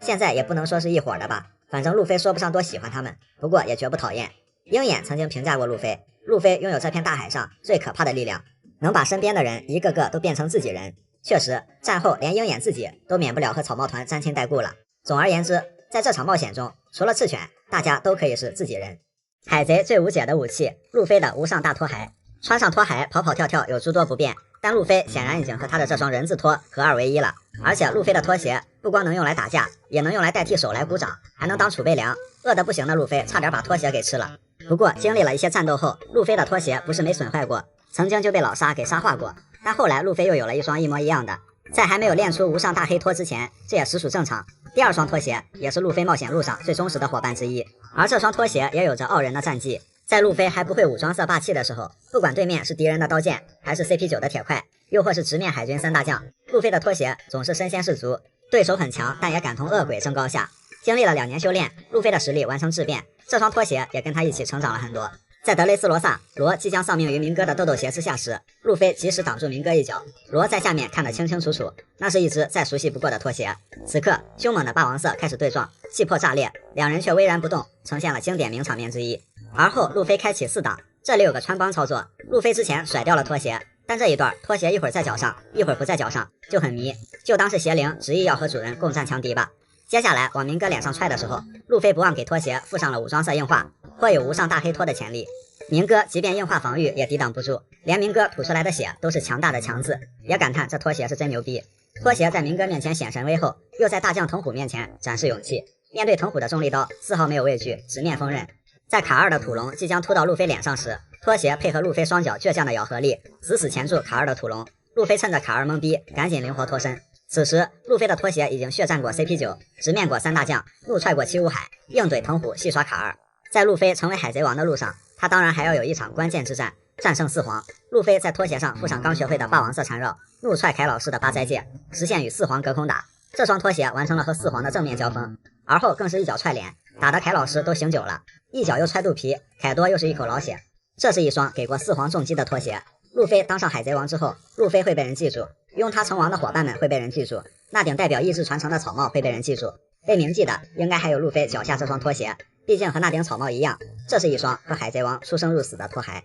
乌索普肉装 AD 名不虚传，在战斗中，路飞、索隆、山治承担了大量战斗任务，不过还有一个人，不管战斗还是生活上，都承担了他一个射手本不该承受的巨额伤害，那就是乌索普。乌索普一飞冲天，被捧上神坛，觉醒超远见闻色的背后，他的鼻子记录了他一路的血泪史。论体格体质，陆索山吊打乌索普10条街，但乌索普就凭借不如他们的身板，屡次创造了血条奇迹。在阿拉巴斯坦，草帽一伙经历了前所未有的苦战，乌索普和乔巴要对付妹死圣诞节和梅斯特4以及他的那个腊肠狗炮，结果那2个人偏爱于集火乌索普，乌索普挨了炮轰还是小事儿，主要是结结实实的挨了梅斯特4的一棍，他那棒球棍有4吨重，加上他的蛮力，抡到身上可不是开玩笑的。乌索普鼻子直接粉碎性骨折，头盖骨碎裂，牙齿被打掉，基本废了。但乌索普和脑力强化的乔巴智商占了优势。乌索普封烟剥夺敌方视野，配合乔巴把妹死圣诞节挖出来了，让迟钝的梅斯特4误伤友军。接着乌索普用乔巴当炮台，彻底击垮了他俩。打赢后乌索普都回光返照了，全身上下的骨头就没有一块是好的。乔巴对乌索普紧急医治，变成木乃伊的乌索普本以为之后就能缓一缓了吧，不料在宋薇薇去钟楼灭炸弹引线的时候，娜美急中生智，用天后棒的功能抓住当下，一击命中，将乌索普崩上去了。看似意外，其实娜美这是当时被天后棒耍的心态爆炸时暗暗埋下的复仇的种子。在动画原创剧情中，山治、索隆、弗兰奇同样用了类似的空中接力，将乌索普用到了极致，显得非常合情合理。在水之都，大伙换了3亿贝利，是准备用来修梅利号的钱，但有2亿被弗兰奇家族给抢了。乌索普上门要钱，惨被弗兰奇暴打了一顿，鼻子又骨折了，血流满面，重伤不起，曝尸街头。紧接着又因为梅利号的事情跟路飞大打出手，不过乌索普挨的毒打也没算白挨吧。弗兰奇因为乌索普才有了后来的转变。弗兰奇也下定决心将用那2亿买来的宝树亚当为草帽一伙造出桑尼号，后来又带技术入伙，算是给大家赔礼道歉了。期间在司法岛，乌索普被迫跟索隆一起对抗 CP9 上流战力卡库和加布拉，被轮流暴打。司法塔上给弗兰奇送钥匙，被摧残到摇摇欲坠的塔被海军轰塌了，乌索普从高处坠落，以至于司法岛最后乌索普又落了个全身骨折，只能被索隆和山治抬着跑。恐怖3维帆船在和佩罗娜玩捉迷藏的时候，被佩罗娜的幽灵分身戏耍，库马西把乌索普摁在地上暴打。要说2年前索隆血条没满过，那乌索普鼻子就没痊愈过，还挨了佩罗娜的一串幽灵炸弹，又是炸到鼻子骨折，全身受伤。不过这一顿打似乎也把乌索普打醒了，抓到了佩罗娜的真身，并将其击败。在德岛被托雷波尔抓住并暴打一顿，鼻子骨折，全身重伤。但好巧不巧的，被砂糖反向喂了辣椒葡萄后，将明哥的统治根基砂糖吓晕。乌索普被捧上神坛，成了神乌索普，还被巨人海尔丁扯起来高高举起。重伤的乌索普有苦说不出，没死在敌人手上，差点死在自己人手上。在鬼岛，润提的头锤之力，只有路飞这种专业头锤选手才能与之对抗，而乌索普毫无防备，结结实实吃了润提一记凶狠的头锤，再现了阿拉巴斯坦的场面，鼻子粉碎，头骨碎裂。所以乌索普表面上被捧上神坛，觉醒超远见闻色，逆转战局，绝境之神，气得明哥自掏腰包悬赏5亿，背后作为射手却承受了肉盾级别的伤害。但乌索普依旧稳定发力，向着成为一个勇敢的海上战士，这个朴实无华但无比励志的梦想前进着。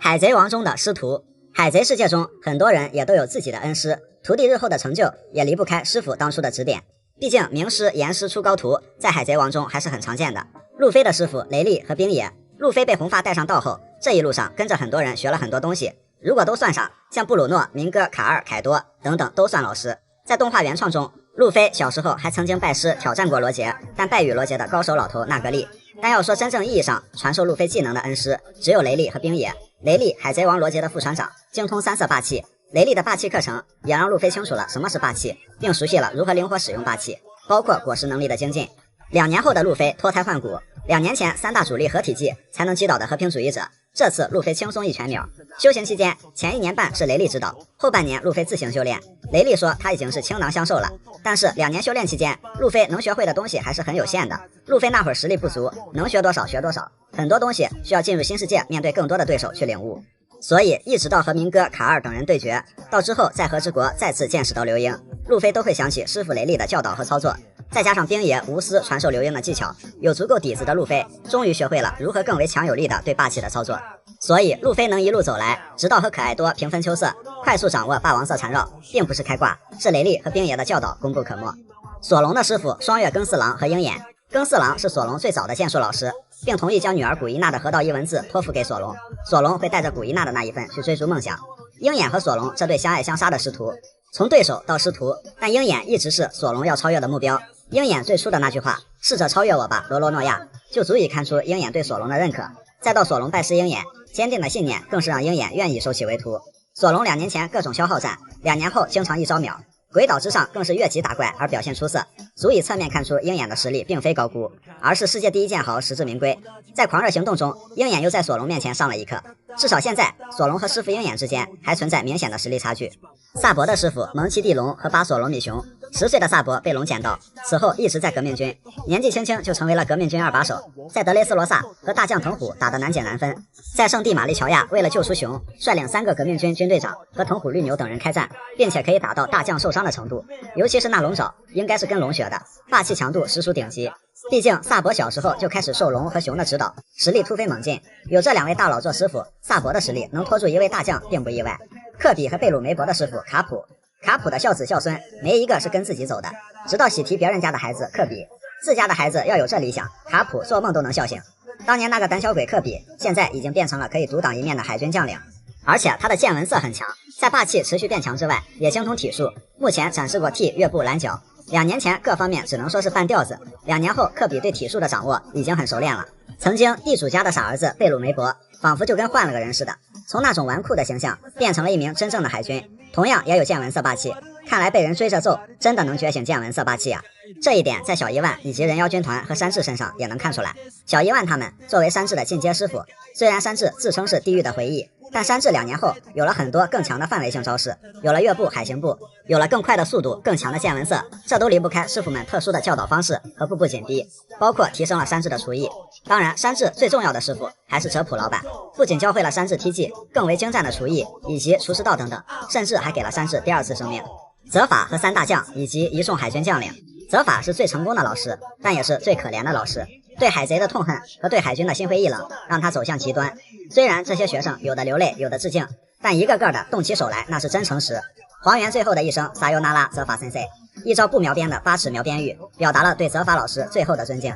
乌索普的师傅海克利斯教会了乌索普植物也可以用作强大的弹药，并帮他精进狙击技术。娜美的师傅哈雷达让娜美学会了更先进的气象科学，让娜美能够精进自己的气象武器。罗宾的师傅科洛巴博士、龙以及革命军成员，同年罗宾跟克洛巴博士学习历史考古学，奠定了罗宾出众的历史功底。2年期间，在龙那里应该是学习一些情报能力。弗兰奇的师傅汤姆，罗杰海贼团的奥罗杰克逊号就出自汤姆之手。汤姆很早的就收养了弗兰奇，对弗兰奇来说如同父亲一样，也引领弗兰奇施展在发明上的天赋和才能。贝加朋克也算弗兰奇的半个师傅，虽然没见过，但2年修炼期间，弗兰奇到了贝加朋克原本所在的研究所，发现了很多图纸和文献，对弗兰奇来说也算是和贝加朋克博士隔空对话吧。乔巴的师傅希鲁鲁克和朵莉尔姨娘，希鲁鲁克救了乔巴，给了乔巴帽子和名字，以及一心向善、敢于冒险的希望。希鲁鲁克把乔巴当成自己的儿子，希鲁鲁克的死也让乔巴立志成为一名医生，坚定了要研发万能药的梦想。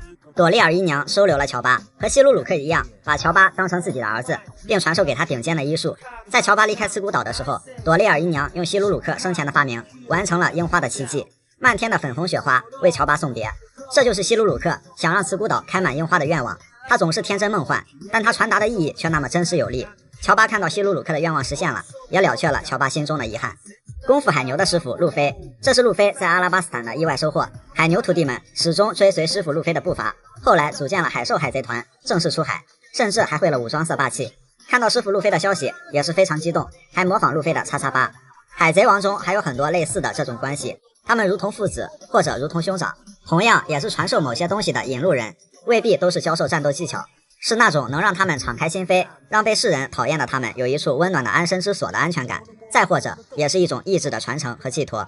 海贼王中的那些灵魂画手，娜美作为航海士，经常绘制海图是她的专业技能，有这个功底，娜美当然也会画画。娜美的代表作《狮身人面兽》，当时胆小组在恐怖3维帆船的时候，娜美看到了一只人脸狮子，娜美顿时被吓出了魂儿，然后娜美将她看到的狮子画了出来。虽然那只狮子很猥琐，但娜美画的，用罗宾的审美来说，就是画的非常卡哇伊。娜美的画风就感觉在像和不像之间反复横跳。要说不像，娜美还很严谨，下巴、鼻子、缝补的痕迹也都挺细节的。但要说像，又感觉娜美画的不能说毫不相干，但也天差地别。加洛特的偶像派画风，代表作人人都是卡文迪许。当时乔巴、加洛特为了寻找伙伴们，加洛特画了山治、路飞、娜美、布鲁克、佩德罗5个的画像。后来佩德罗吐槽，这是 P 过头了吧？确实，不得不说，乍一看这是画了5个卡文迪许嘛。但仔细一看，这画风似曾相识，怎么这么像山治用整形踢出来的那种画风？很帅，但帅的有些油腻。尽管如此，相比于那几张悬赏令，这也是山治最漂亮的一张肖像了。罗宾的写实但稳中带皮的画风，作为考古学家，有一些绘画或者素描的功底也是应该的。但罗宾内心很皮，比如罗宾个人画展上那幅名叫《卡哇伊》的画，有人说这张画非常像山治的悬赏令，怪不得这么眼熟，真的就是同一个画风。罗宾和火焰拍照侠的美术是同一个老师教的，也有理有据。路飞的抽象派画风代表作有草帽海贼旗的草稿和鲸鱼拉布头上的草帽团标志，以及娜美变成人鱼的简笔画，还有在和福克西比赛胜利后，路飞要走了福克西的海贼旗，并给他们安排上了自己亲手画的。路飞的画技依旧稳定发挥，让人过目难忘。上面的几个字符是狐狸的意思，代表银狐福克西。路飞的画技做到了杀人诛心的效果。在到达海上车站的时候，可可罗婆婆给了路飞他们一份岛屿地图，结果后来娜美打开一看，居然是一张极其草率的蜡笔画。乔巴捡起来还说，哇，这跟路飞的水平一样。正好当时路飞迫切的需要一个船大工，于是他也画了一幅蜡笔画，理想中船工的样子，而且这个船工身高有5米。但不得不说，有某些地方和之后的弗兰奇好像还有些神似。对了，路飞最初画的那个人鱼娜美，后来在乙姬王妃的回忆里真的出现了。乌索普的涂鸦画风代表作有乌索普自娱自乐旗和草帽海贼团的正式团旗，从小就在别人家墙上涂鸦乱画，造就了乌索普的美术才艺。不仅如此，乌索普在雕刻艺术上也有天赋，有人画画堪称直击人的灵魂，有人画画堪比操纵灵魂。老沙手下的小萝莉黄金周，她本身就是个小画家，手里经常拿着画笔和调色盘，能力是用颜料和符号影响别人的情感和意识。但根据尾田的说法，黄金周并非果实能力者，而是通过神奇的色彩精神暗示对生物产生影响，属于一种神奇的催眠术。黑炭家的看十郎，首先他是比比果实能力者，他画出来的东西可以成为实体。看十郎作为内奸，一开始刻意隐藏了精湛的绘画技能，所以之前的代表作都是龙之助、画中雀、虎三郎、猫走卫门这种像龙像鸟像虎像猫但又都四不像的奇怪生物。帮乌索普画的表情包算是帮助乌索普完成了绝杀。在和之国，看十郎露出真面目，其精湛的绘画和之前简直天壤之别，不仅是能画出可以以假乱真的自己和光月玉田来坑斥笑武士，在1030画中，死不透的看十郎又诈尸，挣扎的看十郎画出了一个火焰妖怪，妖怪所到之处都会燃烧殆尽，只不过是黑炭家族垂死挣扎的一种报复而已。目前来看，看十郎的画不仅不烂，反而每一次都意想不到，有一定的抗水性，还不会像明哥那种自己跪了鸟笼就会消失的绑定关系。看十郎又跪了，但他画出来的妖怪不会因为能力者目前的状态而受到制约，会有自己的意识，真的是给画倾注了一个灵魂一样。以上这些灵魂画手虽然都会画画，但画风各有不同。海贼王中有多少种画风，也代表尾田会多少种画风，所以海贼王最牛批的灵魂画手还得是尾田。6大黄团二把手实力排名，第6名索隆。索隆进步神速，尤其是拿到炎魔之后，在鬼岛挡了1秒大妈凯多恐怖的合体技，全身重伤的情况下爬起来再一次砍了大妈的普罗米修斯，并用出9刀流砍伤凯多。经过一段时间的休养并吃下特效药后，索隆又爬起来了，和山治一起将劲和奎因掀翻在地。索隆目前正在和劲交手，显得有些被动。第5名卡塔库利。卡二真的没有什么弱点，只能说登场过早，当时路飞还是被4皇一拳打飞的水平，高阶3色霸气都还没入门，后面稍微领悟了一点高级见闻色，却把卡二逼出90%的实力，加上越到后面实力就会越通胀，卡二排名吃亏就吃亏在这种落差上。客观来说，全场下来卡二一直是压制路飞的存在，后半段卡二打的不是那么游刃有余了，除了路飞在进步之外，很大一部分原因是卡二太实在了，自己给自己那一下也太狠了点，人格魅力是出来了，但伤了一颗腰子的卡二挨了路飞的几套重拳后，体力心态各方面明显下降，直到最后卡二也是输在了路飞的意志上，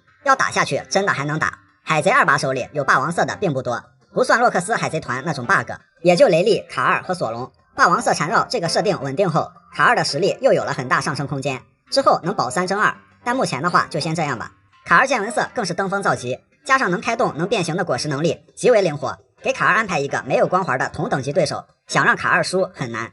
第4名劲。劲现在正在略微压制索隆，但目前总体上来看，劲全场的表现除了肉确实有些平庸了。索隆、马尔科这种2把手对位大将4皇虽然打不过，但也有来有回。相比之下，即便劲是为了打辅助，可先是被一心多用的马尔科揍了一顿，被拖住，现在又跟索隆在这里拉扯，打平级的对手还打得略显被动。当然，这也并不代表劲真的就差马尔科那么多，因为马尔科是用自己的各种形态，包括部分兽化以及最强形态兽人形态打劲的人形态。劲被揍了一顿不奇怪，毕竟劲的兽人形态和全部实力还没展示，但鬼岛大战已经进入收尾阶段，其实劲就算展示了真实实力，也不足以逆转战局，大概率会被索隆继续牵制，甚至最后成为索隆冲击10亿加赏金的经验包。严重怀疑尾田的小心思是一开始让索隆在双皇面前有足够多的亮眼表现，是为了让索隆之后顺理成章的单刷进。毕竟在和之国，主角团的成长速度比之前快的不是一点半点。总之，进当然不弱，但也没有想象中的那么强。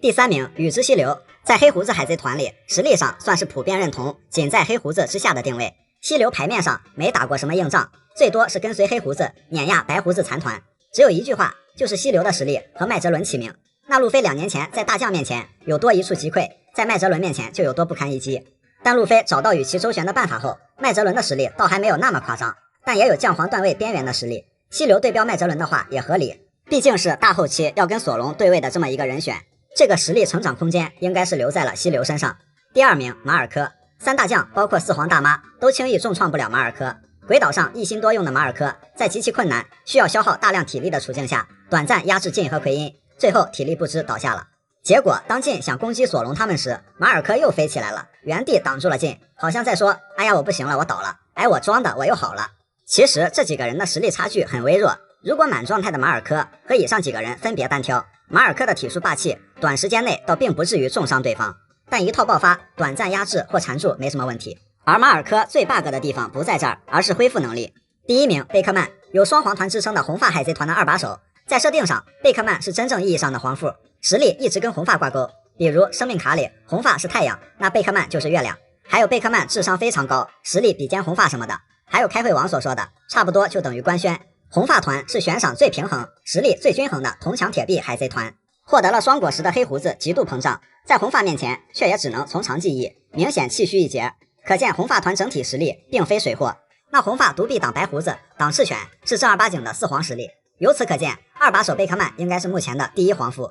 自家叔叔巴索罗米熊，健身不练腿，打架不靠嘴，想去旅行带你飞，保护侄儿王路飞。巴索罗米熊初登场于151集，漫画234话。世界政府召开的七武海会议，就老沙被踢出群聊后，谁来填补七武海之位的话题展开小组讨论。战国一看6个七武海里来了俩，那已经算是超出预期烧高香了。当然后面鹰眼也来了，但主要是对讨论草帽一伙感兴趣。熊寡言少语，一举一动相当低调，关键是被明哥那六亲不认的步伐和气质，还有拉菲特代表黑胡子毛遂自荐抢了风头。然后到了恐怖3维帆船，熊悄无声息地出现在佩罗娜身后。熊问佩罗娜去旅游的话想去哪儿，结果佩罗娜真的就回答了啊，想去什么什么暗黑风格的城堡生活。熊也没跟佩罗娜废话，一巴掌就走你，直接免邮快递到了米某人府上。然后熊就去找了莫利亚，这2人的身材比例正好是反过来的，完美互补。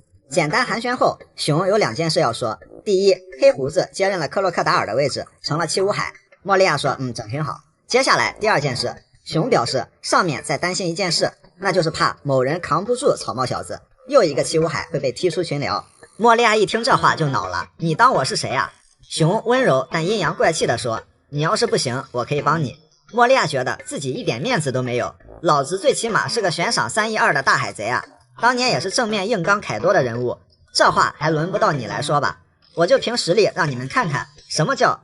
把自己的脸打得明明白白的。恐怖岛之后，熊就接到了上面下达抹杀草帽一伙的命令，在这里熊才展示了自己恐怖的能力。他这个肉球果实简直就是开发成了 bug， 不光是之前那种悄无声息的瞬移，还能够弹开一切，加上能弹出所有的疲惫和痛苦，以及压出各种威力的空气炮，还有经过贝加朋克改造后被赋予了大象黄猿的减配版镭射激光。熊完全是集防御、辅助、攻击一体的存在，草帽一伙没人是他的对手。但熊在见识到了索隆山治的决心后，将路飞身体里的痛苦和疲惫抽了出来，索隆一人扛下了这些。事后见证了路飞和他的伙伴都是怎样一群人，自家叔叔熊也很欣慰。后来在香波地更是和蒙奇帝黄猿一起保护了草帽一伙，放了一大片海。在这里熊也跟雷利明确说明了自己是革命军的人，剩下的事儿就交给我。然后熊给草帽一伙一人发了一张机票，让他们出去散散心。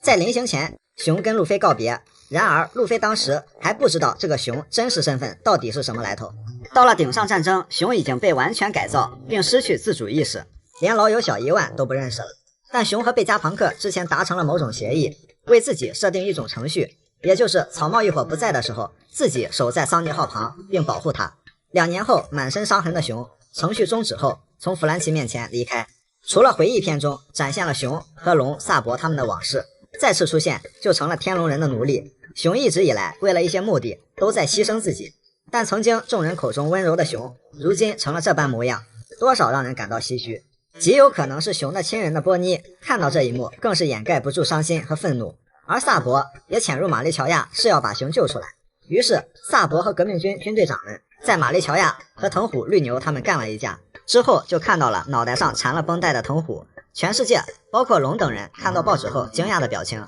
和死了人的消息，但这也就是条没头没尾的消息。世界会议上究竟发生了什么，大概还要等和之国篇结束才能揭晓。虽然他们面对的是大将们，但还是想说，最好的结果就是大家都没事儿，熊也能被救出来，但愿是这样吧。乌索普神奇的鼻子。乌索普的那根骨折过好几次的长鼻子虽然很有辨识度，但是同样有长鼻子的人不止乌索普一个，所以也引发了一些误会。最著名的就是一伙人刚刚到水之都的时候，卡库的一根长鼻子竟是晃懵了5个人。娜美的好奇点在于，卡库的长鼻子居然是方形的。卡库不仅是鼻子像乌索普，眼睛也有几分相似，乌索普也看懵逼了。路飞脸盲肯定中招，山治当时有点迷糊，索隆在打瞌睡，因此也都接连误认为过是乌索普本人。而且这已经不是乌索普第一次被误会了。当时乌索普刚刚到可可西亚村的时候，就被一个要找鱼人报仇的小孩使了绊子，还要杀了乌索普。没错，乌索普竟然被误认为是鱼人。毕竟当时鱼人阿龙是那里的恶霸，遭受万民内心的唾弃是肯定的。碰巧阿龙的鼻子也是长鼻子，就这样乌索普刚上岸就莫名其妙拉满了仇恨。还好诺奇高比较理智，说乌索普长得虽像阿龙，但看得出来是个人，还不忘加了句勉强算是。虽然长鼻子给乌索普带来了一些误会，但也是赋予了他神的象征。在冰火岛，警卫们称呼乌索普为大妖怪天狗殿下，在德雷斯罗萨，看十郎也把乌索普称呼为尊敬的天狗大人。日本神话中的大天狗就是有着长鼻子的神，也就是天狗山飞彻戴的那个面具的形象。天狗尤其受和之国人的敬畏，乌索普没有辜负这个称谓，在德岛2次下晕砂糖，如天神下凡，1次封神，1次拯救世界。乌索普的表情包给砂糖造成了终身心理阴影，以至于砂糖从此讨厌所有长条状的东西。巴托洛米奥也正是靠着长鼻子认出了当年司法岛一炮烧掉世界政府旗帜的大神，被巴托一阵膜拜。当后来在和之国天狗山飞彻登场的时候，路飞又瞬间以为是乌索普进来了。总之乌索普是一个可以和巴基平起平坐的存在，就人在家中坐，神为天上来的 buff。 不光是乌索普本人，他的鼻子也总能跟神扯上点什么关系。